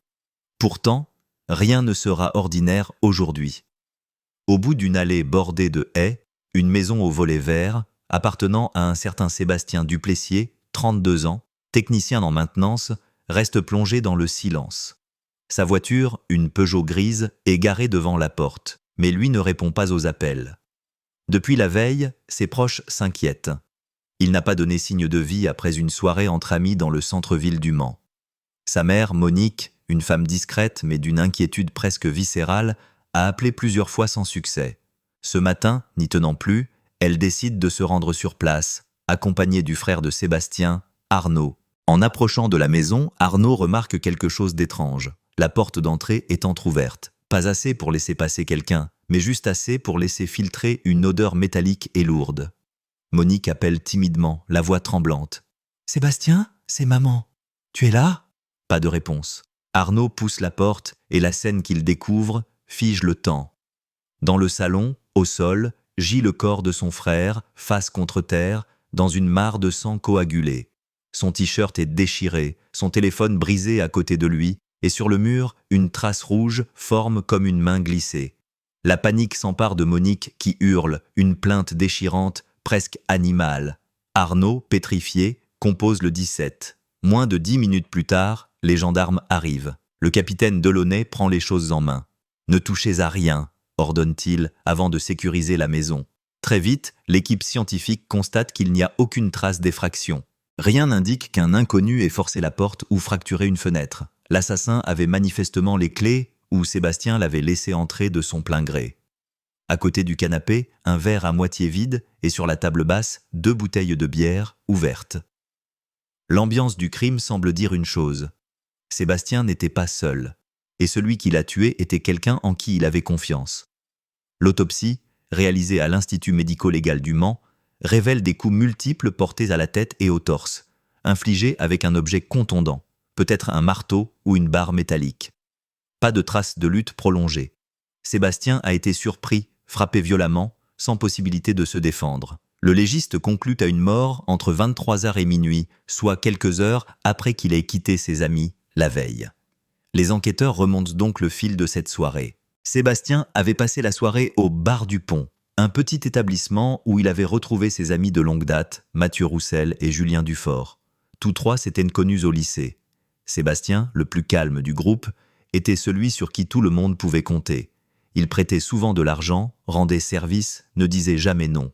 Mathieu, lui, était plus instable. Enchaînant les petits boulots, vivant chez sa mère à 30 ans passés, il jalousait souvent les réussites des autres, et particulièrement celles de Sébastien, qui venait d'obtenir une promotion. Julien, enfin, était le discret, celui qui observait plus qu'il ne parlait. Les serveuses se souviennent d'une ambiance bon enfant ce soir-là, jusqu'à environ 22h30, quand Sébastien et Mathieu sont sortis ensemble, prétextant vouloir fumer une dernière clope avant de rentrer. Julien, resté au comptoir, les a vus partir et n'a plus eu de nouvelles après. Les caméras de surveillance du centre-ville montrent bien les 2 hommes marchant côte à côte, riant, semblant parfaitement détendus. Puis, à 22h47, la voiture de Sébastien est filmée quittant le parking, avec lui au volant et Mathieu sur le siège passager. Après cela, plus rien. La dernière activité téléphonique de Sébastien est un SMS envoyé à 22h58 à une collègue. « Je te raconte demain, soirée bizarre, lol ». Une phrase anodine, mais qui prend une résonance glaçante quand on connaît la suite. L'enquête s'oriente naturellement vers l'entourage proche. Les gendarmes interrogent d'abord Mathieu, qui, visiblement nerveux, prétend avoir quitté Sébastien vers 23h, après une bière chez lui. Il dit être rentré chez sa mère vers 23h30 et avoir regardé une série avant de se coucher. Mais la vérification de son alibi met à jour des incohérences. Sa mère, Françoise Roussel, affirme ne pas l'avoir vu rentrer avant 00h30 et ajoute qu'il semblait agité, parlant fort, comme s'il voulait se convaincre que tout allait bien. Autre détail troublant, les gendarmes trouvent dans la voiture de Mathieu, une vieille Renault Clio, une trace brunâtre sur la portière intérieure que les analyses révéleront plus tard être du sang appartenant à Sébastien Duplessier. Lorsque les résultats tombent, le capitaine Delaunay convoque Mathieu au poste. Face à la confrontation, le jeune homme tente d'abord la diversion. Ce sang, c'est peut-être d'une coupure, il s'est blessé en montant dans la voiture. Mais les experts sont formels. La projection du sang correspond à un impact violent, pas à une simple éraflure. Petit à petit, la façade de l'ami parfait s'effrite. Les enquêteurs découvrent que, quelques semaines avant le drame, Sébastien avait refusé de prêter 4 000 € à Mathieu, qui se disait en grosse galère. Ce refus, apparemment anodin, aurait pu déclencher une rancune tenace. D'autant plus que, d'après les messages retrouvés sur le téléphone de Sébastien, les deux hommes s'étaient violemment disputés la veille du meurtre. « Tu me prends pour un con », écrit Mathieu à 18h43. Réponse de Sébastien. « Je veux juste qu'on reste potes, mais arrête avec tes histoires d'argent. » Ce fil de conversation devient central pour les gendarmes. Il montre une tension grandissante, une jalousie sourde et une relation d'amitié qui s'effrite sous le poids des frustrations. Pendant ce temps, Monique Duplessier, la mère de la victime, tente de comprendre comment son fils, si prudent, si généreux, a pu tomber dans un piège aussi cruel. Elle confie au journaliste « Mathieu venait souvent à la maison. Il appelait Sébastien mon frère. Je ne peux pas croire qu'il ait pu lui faire du mal. Et pourtant, tout semble pointer vers lui. » En fouillant dans son passé, les enquêteurs découvrent un autre élément dérangeant. 2 ans plus tôt, Mathieu avait été soupçonné dans une affaire de vol d'argent à un collègue, mais l'affaire avait été classée faute de preuves. Ce profil de manipulateur opportuniste commence à se dessiner. Pourtant, malgré les indices, Mathieu nie toujours farouchement « Je l'ai quitté vivant. Je ne suis pas un meurtrier. » Le capitaine Delaunay sait qu'il ment, mais il manque encore l'arme du crime, et sans elle, le dossier reste fragile. Ce n'est qu'une semaine plus tard, lors d'une perquisition dans un cabanon derrière la maison de Françoise Roussel, que les gendarmes font une découverte capitale. Une barre de fer rouillée, soigneusement enveloppée dans un sac plastique taché de sang séché. Les analyses ADN confirmeront plus tard qu'il s'agit bien du sang de Sébastien. Quand on lui présente la photo de la barre, Mathieu pâlit. Son regard se fige, ses mains tremblent. Après quelques secondes de silence, il murmure « Je voulais juste lui faire peur ». Ces mots, enregistrés par la caméra d'interrogatoire, marqueront le point de bascule de l'affaire Duplessier. Ce qu'il reste à comprendre, c'est comment une simple querelle entre amis a pu dégénérer en un drame d'une telle violence. Car, dans l'ombre, d'autres secrets s'apprêtent à surgir, et tous ne concernent pas seulement Mathieu.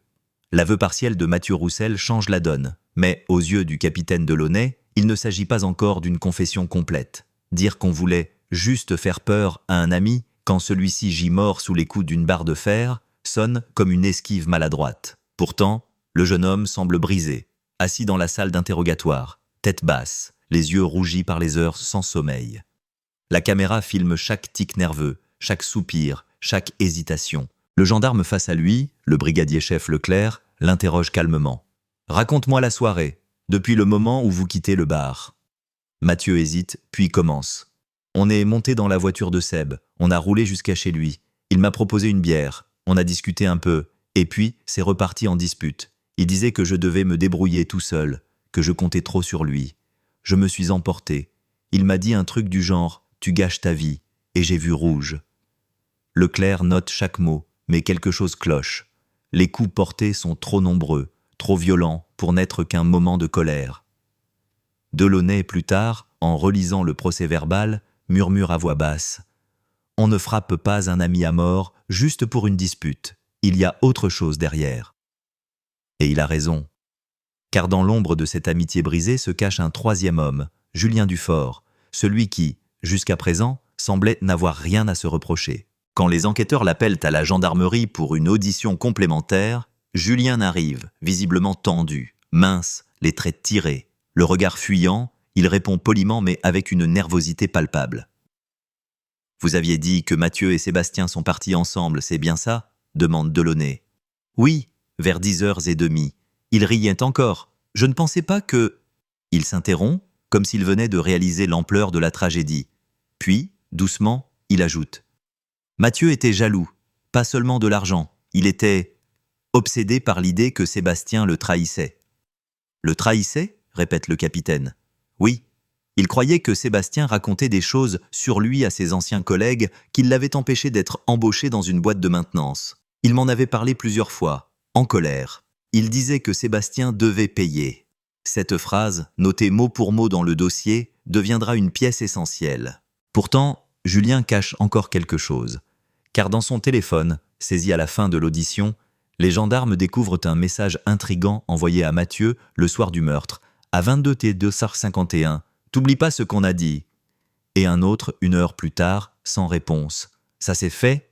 L'équipe d'enquête se réunit immédiatement. Delaunay fixe la photo des 3 amis épinglés sur le tableau blanc et lâche.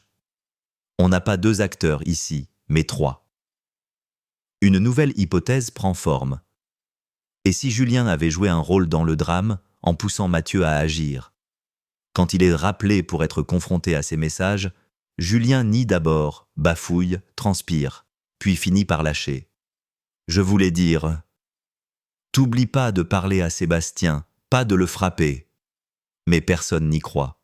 Le ton du message, le timing, tout indique une complicité tacite. Le téléphone de Julien révèle aussi qu'il a effacé plusieurs appels juste après minuit. Les opérateurs téléphoniques, eux, conservent les données brutes. Un appel de 7 minutes entre Mathieu et Julien à 23h56, soit environ 10 minutes avant l'heure estimée de la mort de Sébastien. « Tu veux qu'on dise quoi maintenant ?» demande Julien pendant l'interrogatoire, la voix presque brisée. Delaunay réplique, sans hausser le ton, « La vérité. » Alors, dans un souffle, Julien raconte une version qui glace le sang. Selon lui, Mathieu voulait donner une leçon à Sébastien, le confronter, lui faire peur. Ils avaient prévu tous les deux d'aller chez lui après le bar, mais arrivé sur place, Julien a hésité, puis dit être reparti avant que tout dégénère. « J'ai pas frappé, c'est lui, c'est Mathieu. Moi, je voulais juste qu'il s'explique. » Les enquêteurs ne savent pas encore s'il dit vrai, mais un détail va bouleverser l'enquête. Les caméras d'un supermarché situé à 3 km de la maison de Sébastien montrent la voiture de Julien passant à 23h37, soit 40 minutes après le moment où il affirme être parti. Et mieux encore, un ticket de station-service retrouvé dans sa voiture prouve qu'il a acheté du carburant à 23h48, à seulement 2 km du domicile de la victime. Impossible donc qu'il ait quitté les lieux si tôt. Il était là. Peut-être pas quand le premier coup a été porté, mais pas très loin. Dans la gendarmerie, le silence devient pesant. Delaunay sent la colère lui monter. Ces garçons, amis depuis l'adolescence, unis par des années de confidence et de rire, sont désormais liés par un meurtre.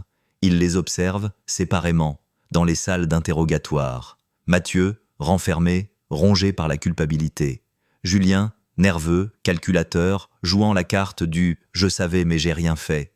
Et au milieu de tout ça, l'ombre de Sébastien, l'ami trop bon, devenu victime de sa propre loyauté. Quelques jours plus tard, sur décision du juge d'instruction, Mathieu Roussel est mis en examen pour homicide volontaire. Julien Dufort, lui, pour complicité.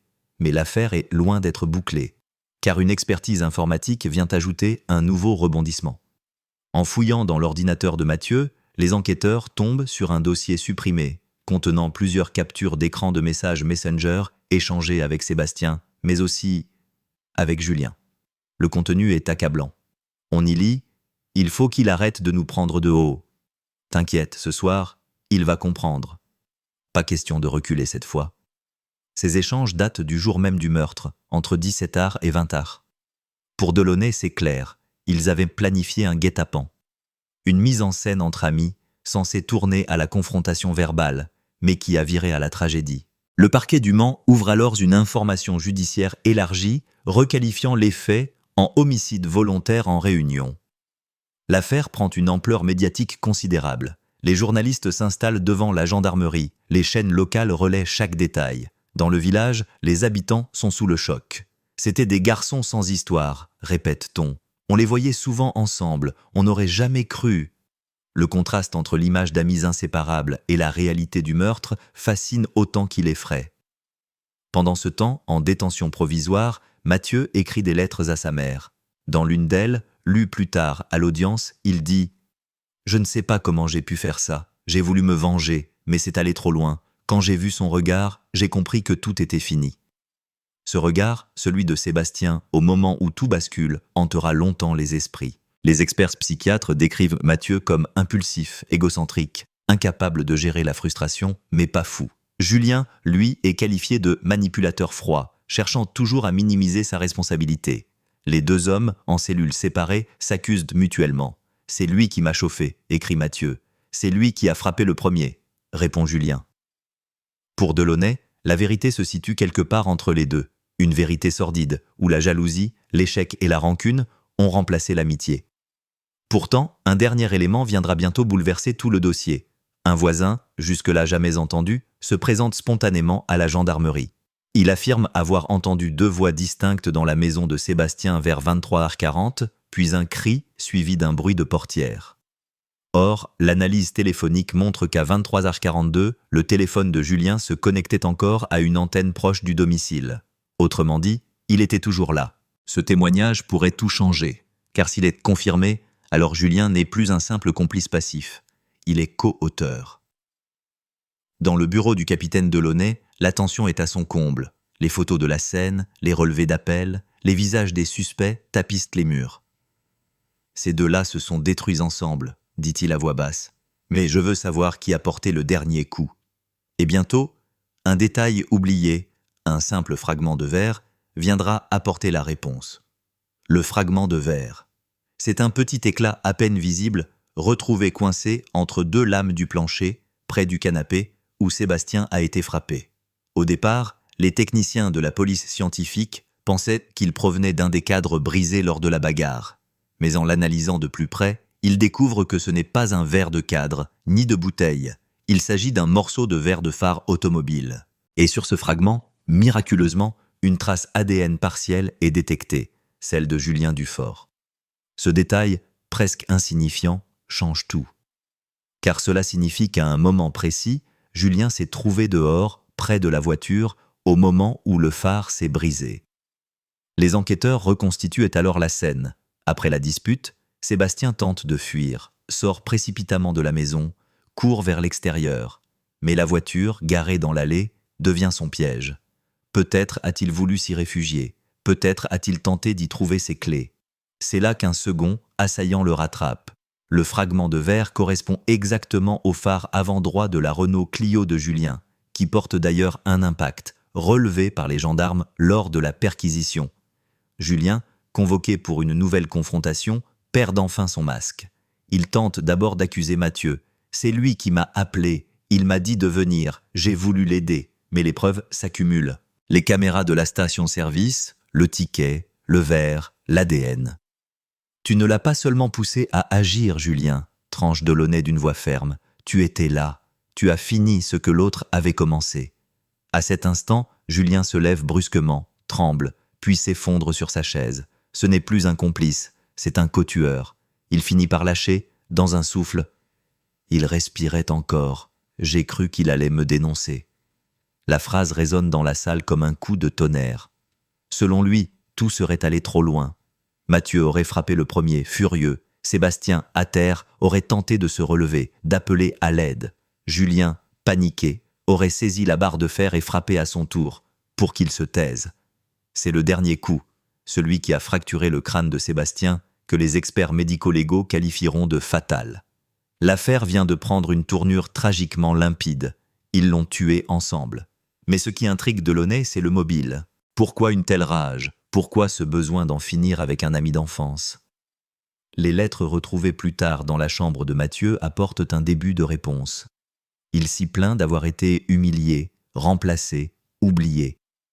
Dans une phrase, il écrit « Il m'a tout pris, même mes amis ». Julien, interrogé sur cette rancune, finit par avouer que Mathieu s'était senti trahi quand Sébastien avait commencé à sortir avec une fille qu'il fréquentait autrefois. « C'était idiot, une histoire d'amour de lycée », dit-il. Mais Mathieu l'a jamais digéré. Il répétait tout le temps que Seb se prenait pour un saint. Ce mélange de jalousie et de frustration, accumulé sur des mois, avait lentement pourri leur amitié. L'émission Chronique criminelle décrit souvent ce basculement comme une dérive émotionnelle, un point de non-retour où l'amitié devient poison. C'est exactement ce qui s'est produit ici. Le soir du drame, tout était planifié. Boire, discuter, provoquer une explication, puis intimider. Mais ce que Mathieu et Julien n'avaient pas prévu, c'est la réaction de Sébastien. Selon les reconstitutions, il aurait refusé de se laisser faire, se défendant, frappant à son tour, criant si fort que le voisin l'a entendu. C'est ce cri qui, paradoxalement, sauvera la vérité. Au procès, 1 an plus tard, la salle d'audience du tribunal du Mans est comble.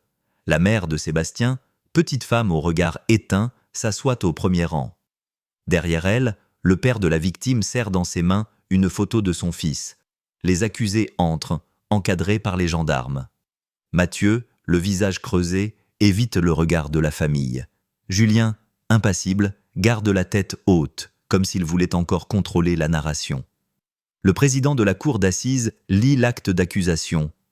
Homicide volontaire en réunion, commis sur la personne de Sébastien Duplessier, le 15 avril 2018. Dans la salle, un silence glacial. Puis viennent les témoins, les experts, les images. Le procureur déroule la chronologie. Il montre les SMS, les vidéos de surveillance, les traces ADN. Il lit aussi les lettres de Mathieu, sa confession, ses larmes à la gendarmerie.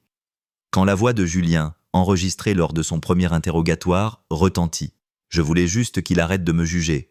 Plusieurs membres du public détournent le regard. Le témoignage du capitaine Delaunay marque un tournant. Calme, précis, il raconte comment, au fil des semaines, la vérité a émergé pièce par pièce, comme un puzzle macabre. « Ce qui nous a frappés, dit-il à la barre, c'est qu'ils ne semblaient pas comprendre la gravité de leurs actes. Pour eux, c'était une vengeance entre copains, mais pour nous, c'était un assassinat. » Puis vient la défense. L'avocat de Mathieu plaide l'emportement. Un geste malheureux, pas une intention de tuer. Celui de Julien tente d'isoler son client. Il n'a pas frappé, il a paniqué, il a eu peur. Mais l'expertise médico-légale est implacable. Les deux hommes ont porté des coups successifs, l'un après l'autre. Le procureur conclut son réquisitoire d'une phrase glaçante. Ce soir-là, ils n'ont pas seulement tué un ami, ils ont tué ce qu'il y avait d'humain en eux. Quand le verdict tombe, après 4 heures de délibération, le silence dans la salle est presque insupportable. Mathieu Roussel est condamné à 20 ans de réclusion criminelle. Julien Dufort à 18 ans. Le père de Sébastien ne dit rien. Il ferme simplement les yeux. « La justice est passée », murmure-t-il, « mais rien ne le ramènera. » L'émission diffusée quelques mois plus tard sur TF1 retrace cette affaire sous le titre évocateur. Un ami qui vous veut du mal. On y entend la voix grave du narrateur, les reconstitutions filmées dans une lumière bleue et froide, les visages figés des deux jeunes hommes. Mais derrière les images, une question demeure. Comment une simple rancune peut-elle conduire à une telle horreur ?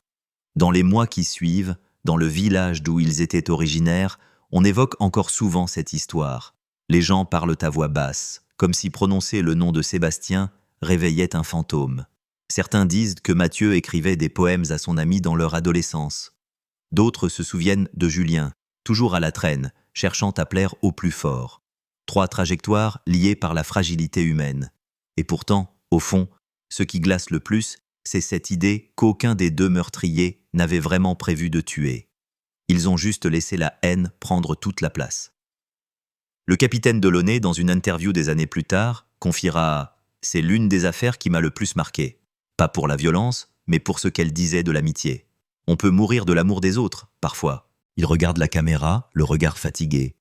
L'affaire Duplessier, c'est une tragédie sans monstre, juste des hommes qui ont cessé d'aimer.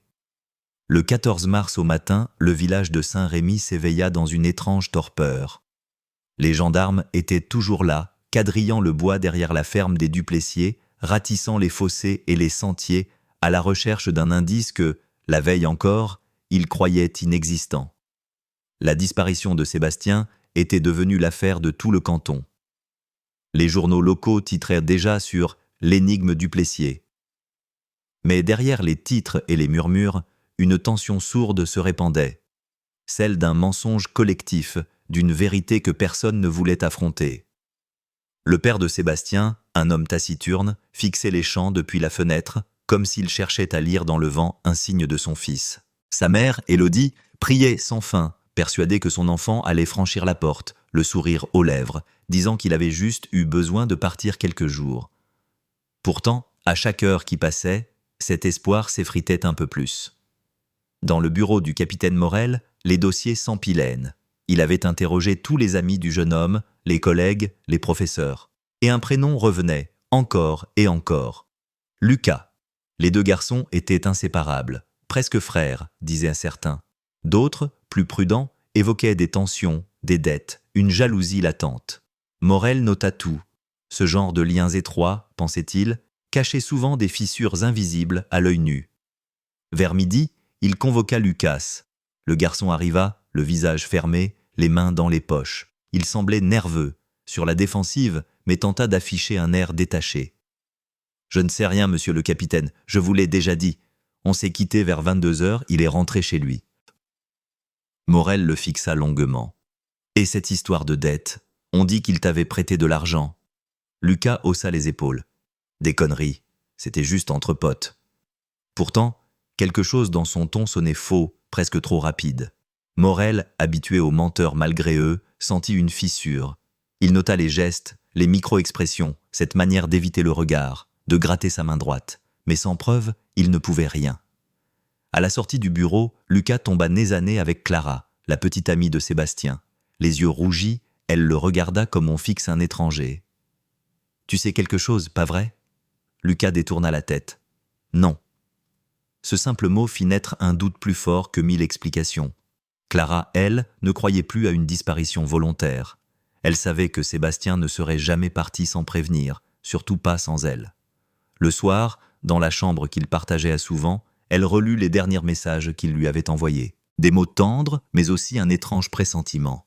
« Je crois que j'ai fait une bêtise. On en parlera demain. Ce demain n'était jamais venu. » Elle apporta son téléphone aux gendarmes. Ce message changea tout. Morel ordonna une perquisition chez Lucas. La maison, un pavillon modeste, semblait ordinaire, trop ordinaire. Rien ne dépassait, rien ne trahissait le désordre d'un adolescent. Mais dans la cave, un détail attira l'attention d'un enquêteur. Une bâche encore humide, roulée sous un établi. Sur le plastique, des traces brunâtres. L'analyse révéla ce que tous redoutaient. C'était du sang humain. L'ADN correspondit à celui de Sébastien Duplessier. Le choc fut brutal. Lucas fut arrêté le lendemain à l'aube, sans résistance. Mais au lieu de s'effondrer, il resta impassible. Dans la salle d'interrogatoire, son visage ne trahit rien. « Explique-moi, Lucas », lança Morel d'une voix calme. « Comment le sang de ton ami se retrouve-t-il chez toi ?» Le garçon esquissa un sourire fatigué. « Il est venu, on s'est disputé, il est tombé, c'était un accident. » Le capitaine le laissa parler, sans l'interrompre. Lucas raconta une version confuse. Un malentendu, un geste de trop, une chute contre l'établi. Mais les incohérences s'accumulaient. Pourquoi n'avoir rien dit? Pourquoi cacher le corps? Où se trouvait-il? Lucas finit par s'enfermer dans le silence. Les heures passaient, la nuit tomba sur la gendarmerie. Morel regardait le jeune homme, les bras croisés. Il savait que derrière cette façade se cachait quelque chose de plus sombre, de plus ancien. Alors, il changea de ton. « Et tu dis que c'était un accident. Mais pourquoi ce message? Je crois que j'ai fait une bêtise. » Il parlait de toi, Lucas? Un tressaillement, imperceptible. Morel venait de toucher juste. Lucas serra les poings. « Il ne devait pas m'humilier, » lâcha-t-il enfin d'une voix à peine audible. « Pas lui. » Ce fut le début d'un récit tortueux. Lucas raconta une amitié née à l'école primaire, une complicité fusionnelle, puis la lente dérive. Sébastien, plus brillant, plus charismatique, attirait les regards, les filles, la sympathie des profs. Lucas, lui, restait dans l'ombre. Il admirait son ami, mais une jalousie muette grandissait en lui. Le soir du drame, il s'était retrouvé dans la cabane où il traînait depuis toujours. Une discussion banale avait dégénéré. Des insultes, une gifle, puis un coup. Sébastien était tombé. Et après, le vide. Lucas disait s'être enfui, paniqué, avant de revenir plus tard pour cacher le corps. Mais il refusait de dire où. Le lendemain, des plongeurs furent envoyés dans l'étang derrière la scierie abandonnée.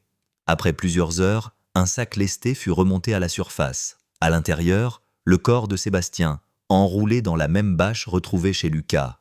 Les analyses confirmèrent qu'il était mort d'un violent coup à la tête. Tout semblait clair. Mais pour Morel, quelque chose ne collait pas. Trop de détails restaient flous. Pourquoi avoir tout nettoyé? Pourquoi n'avoir laissé aucune trace de lutte dans la cabane? Et surtout, comment un garçon de 17 ans pouvait-il déplacer seul un corps de près de 80 kilos? Morel fit revenir Lucas. Cette fois, il ne posa plus de questions. Il laissa le silence s'installer jusqu'à ce que le garçon craque. Et soudain, il lâcha. Je n'étais pas seul. Le capitaine leva les yeux. Qui?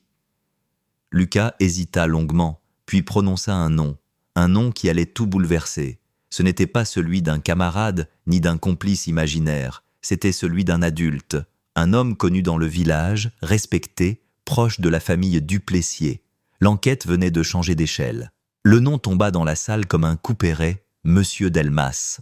Un silence épais suivit, presque irréel. Le capitaine Morel plissa les yeux, cherchant à comprendre si Lucas venait de mentir ou de se libérer d'un poids immense. Monsieur Delmas, c'était le voisin des Duplessier, un homme d'une 50aine d'années, ancien menuisier, respecté pour sa gentillesse et son dévouement au village. Il aidait tout le monde, réparait les clôtures, offrait du bois l'hiver, un visage affable, presque paternel. Mais dans les affaires criminelles, Morel le savait, les visages les plus rassurants cachaient parfois les ombres les plus profondes. Il demanda calmement à Lucas « Pourquoi Delmas? Que vient-il faire là-dedans » Le jeune homme, le regard baissé, répondit d'une voix tremblante « C'est lui qui m'a dit quoi faire. Il savait, il m'a dit de ne rien dire. » Morel sentit une tension dans son dos. Il savait quoi? Il était là, ce soir-là. À ces mots, l'air sembla se figer.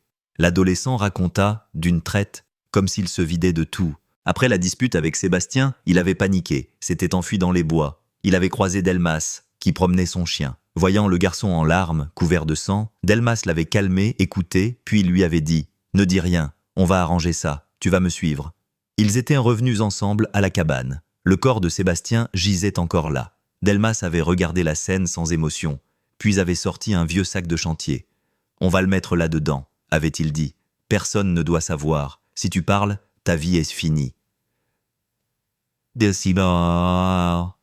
Lucas, terrifié, avait obéi. Delmas l'avait aidé à porter le corps jusqu'à sa voiture, puis ils avaient roulé jusqu'à l'étang. Là, sous la pluie, ils avaient attaché le sac avec des briques avant de le jeter dans l'eau noire. Le capitaine Morel prit une grande inspiration. Tout cela paraissait si précis, si cohérent, mais aussi si invraisemblable. Était-ce la confession d'un adolescent en quête de justification ou le dévoilement d'une manipulation bien plus machiavélique? À l'aube, il fit arrêter Delmas. L'homme surpris ne résista pas. Il accueillit les gendarmes avec un calme désarmant, presque ironique. « Vous croyez vraiment que j'ai quelque chose à voir là-dedans » lança-t-il en souriant.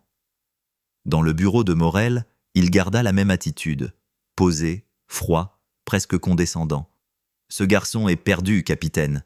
Il cherche un coupable pour fuir sa propre faute. » Mais Morel n'était pas convaincu. Il observa Delmas longuement. Il y avait chez lui une assurance trop maîtrisée, une absence totale d'émotion. Pourtant, Lucas dit que vous l'avez aidé à déplacer le corps. Il se trompe? Et ici. Delmas eut un rictus. Ce n'est pas la première fois qu'un adolescent se trompe sur la réalité. Vous savez comment ils sont. Les analyses, pourtant, venaient de le trahir. Dans le coffre de sa vieille Peugeot, les experts découvrirent des traces infimes de sang, les mêmes fibres plastiques que celles de la bâche retrouvée chez Lucas. Devant l'évidence, Delmas changea soudain de ton. « Oui, je l'ai vu, admit-il, mais c'était déjà trop tard. Il m'a supplié de l'aider, j'ai voulu l'empêcher de faire une bêtise. » Morel fronça les sourcils. « Quelle bêtise ?» Delmas hésita. « Se rendre, je ne voulais pas qu'il détruise sa vie pour une erreur. » Cette phrase glaça le capitaine. L'homme semblait sincèrement persuadé d'avoir bien agi. Ou peut-être, songea-t-il, croyait-il réellement à sa propre version. L'interrogatoire dura des heures, sans jamais aboutir à une vérité claire. Delmas était un manipulateur subtil, chaque phrase pesée, chaque émotion contrôlée. Il parlait de Lucas comme d'un fils perdu, d'un garçon fragile qu'il avait voulu protéger du monde. Mais dans le regard de Morel, il vit autre chose, une fascination malsaine, une emprise invisible. Clara, convoquée à son tour, confirma ce que le capitaine soupçonnait. Delmas s'était toujours montré très proche de Sébastien et de ses amis, leur offrant de petits travaux, des conseils, des bières parfois. Il aimait être entouré de jeunes, disait-il, pour ne pas vieillir. Mais derrière cette convivialité se cachait peut-être un contrôle plus insidieux. Morel fit interroger d'autres adolescents du village. Plusieurs dirent la même chose. Delmas savait tout sur eux, où ils allaient, avec qui ils sortaient, ce qu'ils faisaient. Certains en riaient, d'autres, plus discrets, avouèrent qu'il leur faisait peur. Il apparaissait toujours quand on ne s'y attendait pas, raconta l'un d'eux. Peu à peu, un portrait inquiétant se dessinait. celui d'un homme qui observait, manipulait et exerçait une influence sous couvert de bienveillance. Mais sans preuve directe, impossible de le relier formellement au meurtre. Lucas, lui, oscillait entre culpabilité et dépendance. En détention provisoire, il refusait de témoigner contre Delmas, puis revenait sur ses propos, comme un pantin dont on aurait coupé les fils. Le psychiatre de la gendarmerie conclut à une emprise psychologique forte, comparable à celle d'un gourou sur son disciple. Morel commença alors à comprendre. Lucas n'était peut-être pas un simple meurtrier, mais la dernière pièce d'un jeu cruel orchestré par un esprit retors. Il demanda à fouiller plus en profondeur la maison de Delmas. Dans le grenier, entre des cartons d'outils et des souvenirs de jeunesse, ils trouvèrent une série de carnets. Des dizaines de pages remplies d'observations, des noms, des horaires, des phrases comme « Sébastien, trop influent, risque de le perdre » ou « Lucas, malléable, doit être guidé ». Ce n'était plus un voisin serviable, mais un homme obsédé par le contrôle. Confronté à ces écrits, Delmas resta impassible. « Ce sont des notes personnelles. J'observe les gens, c'est ma nature. Vous devriez essayer. » Le capitaine Morel sentit un frisson courir le long de sa nuque. Il venait de comprendre qu'il n'avait pas affaire à un simple complice, mais à un manipulateur né, un homme capable de transformer un adolescent en arme.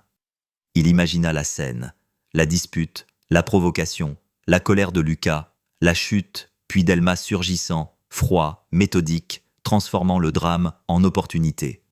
Il avait sans doute dit à Lucas qu'il le sauverait, mais à condition de se taire, de lui obéir. Et le garçon, pétrifié, avait obéi. L'affaire prenait désormais une tournure psychologique. Le procureur exigea une confrontation entre les deux. Face à face, Lucas tremblait. Delmas, lui, souriait légèrement, comme un père indulgent.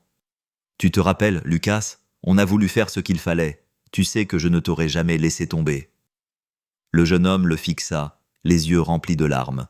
« Vous m'avez dit qu'on n'avait pas le choix, parce que c'était la vérité. » Cette phrase, d'une banalité glaçante, résonna dans la salle. Morel comprit qu'il venait d'assister à un mécanisme de domination pure. Delmas avait modelé Lucas à son image, lui avait volé sa volonté, son discernement. Mais malgré les preuves indirectes, la justice restait hésitante. L'avocat de Delmas plaidait la bonne foi, la compassion mal interprétée. Quant à Lucas, il portait seul le poids de l'acte. Dans les couloirs du tribunal, les parents de Sébastien se croisaient sans un mot avec ceux de Lucas.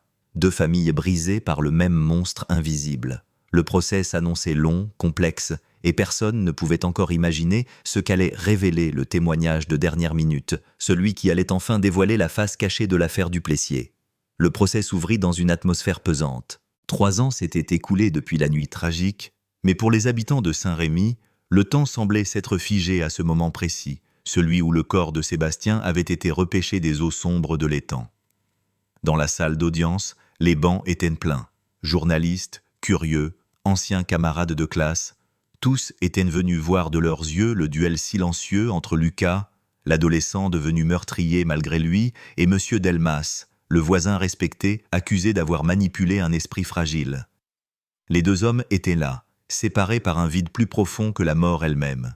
Lucas, amaigri, le regard fuyant, semblait prisonnier d'un cauchemar dont il ne parvenait pas à s'éveiller. Delmas, en revanche, conservait son allure tranquille, vêtu d'une chemise repassée, les cheveux soigneusement peignés. Il saluait presque poliment le juge, comme si tout cela n'était qu'un malentendu regrettable. Le président du tribunal rappela les faits. Le 12 mars, Sébastien du Plessier est retrouvé mort, victime d'un coup violent à la tête. L'enquête a révélé l'implication directe de Lucas Fournier, ami proche de la victime, qui a reconnu avoir caché le corps avec l'aide de M. Delmas. Mais ce dernier nie toute participation criminelle. Le ministère public accuse l'adulte d'avoir exercé une influence déterminante, d'avoir encouragé, dissimulé, puis orchestré le silence. Dans le box, Delmas écoutait, les mains croisées, l'air presque amusé. À plusieurs reprises, son regard croisa celui de Lucas. Ce n'était pas celui d'un bourreau vers sa victime, mais celui d'un homme qui vérifie si sa marionnette obéit toujours. Clara, assise au premier rang, sentit la colère lui brûler la gorge. Depuis 3 ans, elle revoyait cette scène encore et encore. Sébastien partant ce soir-là, son sourire avant de disparaître, et le message énigmatique qu'il lui avait envoyé. Pour elle, il ne faisait aucun doute que Delmas avait tout calculé. Quand vint son tour de témoigner, sa voix tremblait à peine. Sébastien n'avait peur de lui, dit-elle. Il ne l'a jamais dit clairement, mais je le voyais. Il me disait que Delmas savait trop de choses, que parfois il se sentait observé. L'avocat de la défense se leva aussitôt. « Mademoiselle, vous parlez de suppositions. Vous n'avez aucune preuve concrète. » Clara le fixa droit dans les yeux. La peur est une preuve quand on l'a vue tous les jours. Dans la salle, un murmure parcourut le public. Le juge fit signe de continuer. Clara raconta comment Delmas s'immisçait dans la vie des jeunes du village, comment il leur proposait son aide pour tout, jusqu'à devenir indispensable. Il voulait qu'on lui doive quelque chose, et Sébastien refusait d'être redevable. C'est ça, je crois, qu'il n'a pas supporté. Sur le banc des accusés, Delmas esquissa un léger sourire, comme si cette jeune fille naïve confirmait malgré elle son intelligence. Puis vint le tour de Lucas. La salle se figea. Il entra lentement, menotté, et prit place à la barre. On eût dit un enfant perdu. Le président lui demanda de raconter une nouvelle fois les faits. Lucas prit une profonde inspiration. « On s'est disputé, dit-il. J'étais en colère, mais je ne voulais pas le tuer. Il m'a provoqué, j'ai frappé. Après, je ne me souviens plus. Quand j'ai compris, j'ai paniqué. Je suis parti. C'est Delmas qui m'a retrouvé. Il m'a dit que tout allait s'arranger. Il m'a fait jurer de ne rien dire. » L'avocat de Delmas s'avança. « Monsieur Fournier, vous avez changé plusieurs fois de version. Pourquoi devrait-on croire celle-ci » Lucas baissa la tête. « Parce qu'aujourd'hui, j'ai peur de lui, plus que de la prison. » Ces mots euront l'effet d'une lame dans la salle. Pour la première fois, Delmas perdit son calme. Il tourna légèrement la tête vers Lucas, un regard noir, glacial, que Morel, assis au fond, ne manqua pas de remarquer. Le capitaine était venu assister au procès par devoir moral. Il savait que ce regard-là, cette lueur de contrôle, en disait plus long que n'importe quelle plaidoirie. Mais c'est au 3e jour d'audience que tout bascula. Un témoin inattendu se présenta. Une femme d'une 40aine d'années, mince, au visage fatigué, qui se présenta comme Élise Marceau, ancienne compagne de Delmas. On ne l'avait pas convoquée, mais elle avait demandé à témoigner volontairement après avoir vu le procès à la télévision. Sa voix était calme, posée, mais chargée de cette gravité des gens qui ont trop attendu pour parler. « Je l'ai connu il y a 10 ans, dit-elle. Au début, il était charmant, attentif, généreux. Puis, petit à petit, il a commencé à tout contrôler. Ce que je portais, ce que je disais, qui je voyais. J'ai mis des années à comprendre qu'il se nourrissait de la peur des autres. » L'avocat tenta de l'interrompre, mais le juge lui fit signe de se taire. Élise poursuivit. Il avait cette façon de convaincre les gens qu'il lui devait un tout, et quand il en avait fini avec eux, il les faisait disparaître de sa vie. Je ne suis pas surprise qu'il ait trouvé un garçon à modeler. Il en rêvait.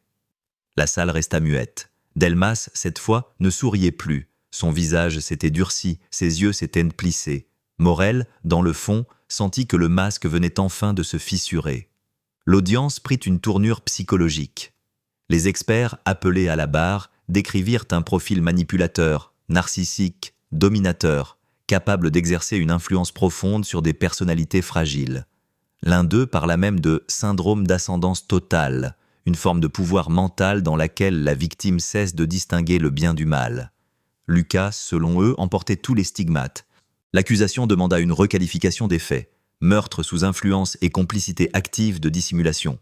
L'avocat de Delmas se débattait, multipliant les objections, parlant de fantasmes psychiatriques, mais rien n'y faisait. Le public sentait la vérité s'imposer, lente, implacable, comme une marée. Le dernier jour du procès, Delmas prit enfin la parole. Il se leva, redressa ses épaules et fixa le tribunal. « Je ne suis pas un monstre, dit-il. J'ai voulu éviter qu'un jeune détruise sa vie. J'ai commis une erreur peut-être, mais pas un crime. J'ai fait ce qu'un homme raisonnable aurait fait à ma place. » Le silence qui suivit était presque douloureux. Morel pensa. Un homme raisonnable ne jette pas un cadavre dans un étang. Mais Delmas semblait y croire. Peut-être croyait-il réellement à sa propre fable. Le juge le laissa finir, puis annonça que le verdict serait rendu dans 2 jours. Cette nuit-là, Lucas ne dormit pas. Dans sa cellule, il écrivit une lettre au capitaine Morel. Une lettre courte, mais décisive. Il n'a pas tout dit. Il y a autre chose dans la cabane, quelque chose qu'il a caché. Le lendemain, Morel se rendit sur les lieux avec une équipe. Dans un recoin du plancher, sous une latte mal fixée, ils découvrirent une clé USB. Dessus, des vidéos, des enregistrements faits des mois avant le drame. On y voyait Delmas avec plusieurs adolescents du village, les observant, les poussant à parler de leur peur, de leur colère, les incitant parfois à s'affronter. Des expériences psychologiques, cruelles, menées sous couvert de leçons de vie. Dans la dernière vidéo, Sébastien apparaissait. On l'entendait dire « Je ne veux plus venir ici, c'est malsain ». Puis Delmas répondait calmement « Tu crois pouvoir partir, mais tu ne partiras pas sans que je te le dise ». Cette preuve, d'une violence glaciale, fut déposée au tribunal le lendemain. Quand elle fut diffusée, personne ne parla. Même les jurés baissèrent les yeux. Pour la première fois, Lucas redressa la tête comme libéré d'un sortilège. Delmas, lui, resta de pierre. Mais dans son regard, on lut pour la première fois la peur, celle de perdre le contrôle. La découverte du téléphone de Sébastien, intact, posé sur une table en bois près de la rivière, ravive la panique. L'écran affiche encore une série de messages non lus, envoyés après sa disparition. « Réponds-moi, je t'en supplie. On peut tout arranger. Reviens, je ne dirai rien. » Ces messages sont signés par une personne que les enquêteurs ne connaissent pas encore, Élodie, une étudiante en droit rencontrée quelques mois auparavant lors d'une soirée à Lyon. Cette piste ouvre une brèche dans l'enquête. Les gendarmes découvrent qu'Élodie avait été brièvement en couple avec Sébastien, mais qu'ils s'étaient séparés brutalement après un incident mystérieux. Les amis de Sébastien affirment qu'il était perturbé depuis cette rupture, qu'il parlait tout seul parfois et qu'il avait peur d'un piège. Mais personne ne sait vraiment ce qu'il voulait dire par là. Le soir du drame, Thomas aurait envoyé plusieurs messages à Élodie depuis le téléphone de Sébastien. Des messages qui n'avaient jamais été ouverts. Pourquoi ? Était-elle déjà au courant ou participait-elle à quelque chose de plus vaste ? L'hypothèse d'un acte isolé s'effondre petit à petit. On commence à parler d'un guet-apens prémédité. Et dans les rues calmes du village, les rumeurs se multiplient. Certains disent avoir vu Thomas et Élodie ensemble dans un café quelques jours avant la disparition. D'autres affirment qu'ils se disputaient à propos de quelque chose qu'ils devaient régler. Les enquêteurs obtiennent finalement une autorisation pour interroger Élodie. Elle arrive au commissariat, vêtue simplement, les yeux gonflés. À première vue, elle semble sincèrement bouleversée. Mais lorsqu'on lui montre une photo d'elle et Thomas sur les réseaux sociaux, elle baisse la tête et murmure « Ce n'est pas ce que vous croyez ». Son témoignage, au lieu d'éclaircir les faits, plonge les enquêteurs dans un brouillard encore plus dense. Elle raconte que Thomas et Sébastien s'étaient disputés à cause d'elle, qu'ils étaient jaloux l'un de l'autre, mais qu'elle n'a jamais imaginé que cela irait aussi loin. Puis, dans un souffle presque inaudible, elle ajoute « Il m'a dit qu'il voulait juste lui faire peur ». L'inspecteur principal, Marchand, note cette phrase en soulignant chaque mot. Lui faire peur. La tension monte. Était-ce un accident, un mauvais tour qui a mal tourné, ou un plan soigneusement orchestré pour éliminer Sébastien? Un nouveau témoin, un pêcheur du coin, apporte un élément crucial. Il affirme avoir vu, le soir de la disparition, 2 silhouettes sur le pont, dont une semblait pousser l'autre dans la confusion. Il avait d'abord cru à une bagarre d'adolescents, mais la peur dans la voix de celui qui criait l'a hanté des semaines durant. Quand on lui montre des photos, il hésite longuement, puis désigne Thomas. C'est lui, j'en suis presque sûr. L'enquête prend alors une tournure dramatique. Thomas, confronté à ces nouvelles preuves, change de version. Il admet qu'il s'est battu avec Sébastien, mais jure qu'il ne l'a pas tué. « Il est tombé tout seul », répète-t-il sans cesse. « Je voulais juste qu'il arrête de mentir. » Et qui ? Ces mots flottent dans l'air du bureau d'interrogatoire, glacés, dénués d'émotion. Pourtant, un détail trouble les policiers. Ses chaussures, une trace de boue rare, typique des abords de la rivière, y est incrustée. Et dans sa voiture, on retrouve un morceau de tissu identique à celui du pull que portait Sébastien ce soir-là. Le piège se referme lentement. Mais alors que tout semble enfin s'éclaircir, un coup de théâtre survient. Une vidéo anonyme, envoyée au poste par un expéditeur inconnu, montre Sébastien vivant, quelques minutes après l'heure présumée de sa chute. Il est hagard, blessé au visage, et semble s'adresser à quelqu'un hors champ. « Pourquoi tu fais ça? On devait juste parler. » Puis, l'image s'interrompt brusquement. Le silence qui suit est assourdissant. Qui a filmé cette scène? Et surtout, qu'est-il arrivé dans les minutes suivantes? La diffusion de cette vidéo bouleverse tout le travail des enquêteurs. Le capitaine Marchand la regarde en boucle, cherchant le moindre indice dans le grain de l'image, le souffle du vent, le clapotement de l'eau. Sébastien semble désorienté, les yeux emplis d'effroi, sa voix tremble. « Pourquoi tu fais ça ?» On distingue une silhouette floue à sa gauche, immobile, puis un bruit sec, comme une pierre qui chute. L'image se fige sur un éclat de lumière, rien de plus. Pourtant, pour Marchand, ce fragment change tout. Il prouve que Sébastien était encore en vie après la prétendue chute et qu'une autre personne était présente. Thomas, lors de son interrogatoire, nie farouchement être l'auteur de la vidéo. « Je ne l'ai jamais vue, je vous jure que je ne sais pas d'où elle sort. » Mais un détail le trahit. La voix derrière la caméra prononce un prénom, à peine audible. « Seb, arrête !» Cette voix, une fois isolée par les experts, présente une similitude troublante avec celle de Thomas. Confronté à ce résultat, il s'effondre. Entre deux sanglots, il murmure « C'était un accident, je voulais juste qu'il avoue. » Et l'histoire qu'il raconte alors glace le sang. Ce soir-là, Sébastien l'avait rejoint près du pont, sous prétexte de s'expliquer une bonne fois pour toutes. Selon Thomas, son ami lui aurait menti pendant des mois, manipulé dans une histoire mêlant trahison, argent et chantage sentimental autour d'Élodie. Thomas voulait enregistrer leur conversation pour se défendre, pour prouver qu'il n'était pas celui qu'on accusait d'être. Mais la discussion a dégénéré. Les insultes ont fusé, les coups ont suivi, et dans un moment de rage, Thomas aurait poussé Sébastien, pensant qu'il se rattraperait. « Il a glissé, je vous jure qu'il a glissé », répète-t-il sans cesse. Cependant, la science raconte une autre histoire. Les médecins légistes établissent que Sébastien n'est pas mort d'une chute accidentelle, mais d'une asphyxie. Quelqu'un l'a maintenu sous l'eau. Le choc est immense. Thomas nie toujours cette accusation. « Je l'ai cherché partout, il n'était plus là. Je suis parti parce que j'ai eu peur. » Mais pourquoi alors avoir effacé les messages, nettoyé sa voiture, menti sur l'heure à laquelle il était rentré? À mesure que les contradictions s'accumulent, un autre nom resurgit dans l'enquête. Celui d'un certain Jérôme Lagrange, un jeune homme du même cercle d'amis, discret, souvent à la périphérie des discussions. Les réseaux montrent qu'il était présent à plusieurs soirées avec Thomas et Élodie, et qu'il entretenait avec Sébastien une rivalité ancienne, presque enfantine. Lorsqu'on le convoque, il nie toute implication, mais son comportement nerveux intrigue les policiers. En recoupant les géolocalisations des téléphones, il découvre qu'il se trouvait, lui aussi, près du pont ce soir-là, à quelques minutes d'intervalle. Pourquoi mentirait-il s'il n'avait rien à cacher? Poussé dans ses retranchements, Jérôme finit par craquer. « Oui, j'étais là, mais je n'ai rien fait. J'ai filmé parce que je voulais des preuves. » Il raconte alors qu'il avait prévu de filmer la rencontre pour se protéger, qu'il craignait une bagarre. Mais il affirme avoir fui quand Sébastien est tombé, terrifié. Ce serait donc lui l'expéditeur anonyme de la vidéo. Marchand, bien que sceptique, sent dans son récit une forme de vérité maladroite. Jérôme n'a peut-être pas tué, mais il a vu. Et son silence a scellé le drame. En visionnant la séquence complète, retrouvée sur sa carte mémoire, les enquêteurs remarquent enfin un détail capital. Après la chute de Sébastien, Thomas descend précipitamment vers la berge.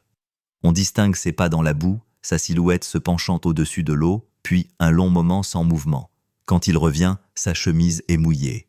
Ce fragment, ajouté au rapport d'autopsie, dissipe le dernier doute. Thomas, acculé, finit par lâcher la phrase que tout le monde redoutait. « Je voulais le faire taire ». Dans la salle d'interrogatoire, Élodie s'effondre à son tour. « Il m'avait promis qu'il ne lui ferait rien », dit-elle en larmes. Le drame prend alors une dimension tragique, un triangle amoureux empoisonné par la jalousie, l'orgueil et la vengeance, où personne n'avait prévu la mort, mais où chacun a choisi le mensonge. Et pourtant, malgré les aveux, une question persiste.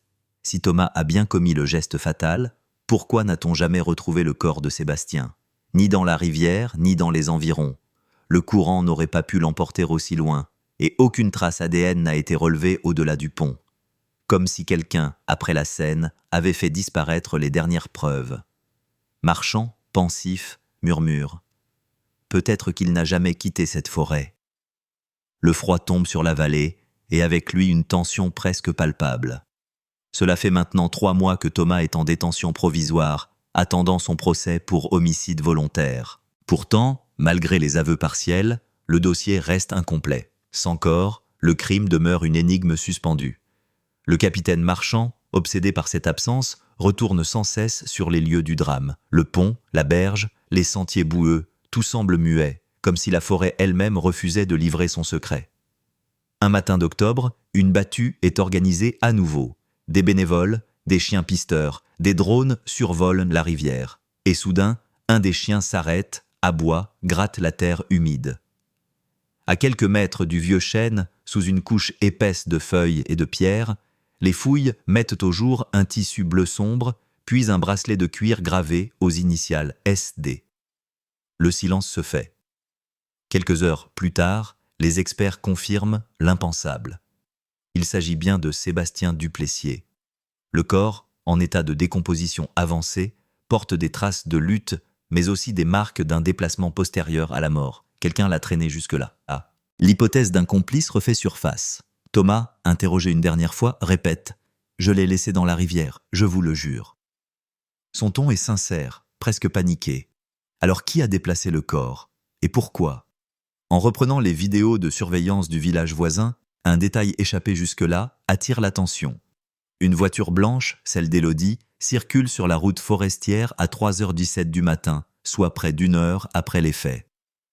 Confrontée à cette nouvelle preuve, la jeune femme craque enfin. Elle avoue s'être rendue sur place après avoir reçu un message vocal de Thomas. « Il est tombé, je ne sais plus quoi faire. » Paniquée, elle est venue, seule, pensant pouvoir sauver la situation, mais lorsqu'elle a vu le corps inerte de Sébastien, elle a perdu pied. « J'ai voulu l'éloigner de l'eau, pour qu'il ne soit pas emporté, c'est tout, sanglote-t-elle. Les enquêteurs, bien que conscients de sa détresse, y voient un acte d'entrave à la justice. Mais l'émotion domine la salle d'audience lorsqu'elle décrit cette nuit-là, le froid, la peur, la boue, et ce silence qui l'écrasait. Thomas, en entendant son récit, baisse la tête, incapable de soutenir son regard. « Je ne voulais pas qu'il meure, Élodie. Je voulais juste qu'il comprenne. » Ces mots résonnent comme une confession ultime. Le procès, ouvert 6 mois plus tard, devient un événement médiatique. La presse s'empare du drame, titrant « L'affaire Duplessier, quand l'amitié devient meurtre ». Les témoignages s'enchaînent. Les parents de Sébastien, dignes malgré la douleur, réclament une seule chose, la vérité. L'avocate de Thomas plaide la passion, l'immaturité, la peur. Le procureur, lui, parle de manipulation, de jalousie et d'un orgueil dévastateur. Dans la salle, les visages sont figés. Chaque mot pèse. Chaque souvenir de ces adolescents brisés par la colère refait surface. Lorsque le verdict tombe, un frisson parcourt l'assistance. 15 ans de réclusion criminelle. Élodie, reconnue coupable de non-dénonciation et d'entrave, écope de 2 ans avec sursis. Thomas reste impassible, mais ses yeux, rougis, trahissent une fatigue infinie. « Dites à ses parents que je suis désolé », murmure-t-il avant d'être emmené. Après le procès, la vie reprend, ou du moins tente de. Le village garde encore les traces de ce drame. Le pont a été rebaptisé le pont du silence. Les adolescents évitent d'y passer la nuit. Certains affirment entendre parfois, dans le vent, un appel lointain. « Pourquoi tu fais ça ?» Marchand, lui, a pris sa retraite peu après la clôture de l'enquête. Il passe souvent devant le pont, pose une fleur sur la rambarde et regarde l'eau couler sans dire un mot. Dans ses carnets, il a noté une phrase simple. « Il n'y a pas de monstre, seulement des blessures mal refermées. » L'affaire Duplessier, au fond, n'était pas seulement une tragédie criminelle. C'était le miroir d'une génération perdue entre écran, solitude et besoin d'exister. Des jeunes qui cherchaient à se comprendre et qui, faute de mots, ont choisi la violence. Des familles détruites, des amitiés dissoutes et un silence persistant qui, des années plus tard, continue de hanter ceux qui l'ont vécu. Car dans cette histoire, il n'y a ni vainqueur ni oubli. Il ne reste que la rivière, son courant lent, et l'écho d'une phrase que Marchand n'a jamais pu effacer de sa mémoire. Un ami qui vous veut du mal. Et qui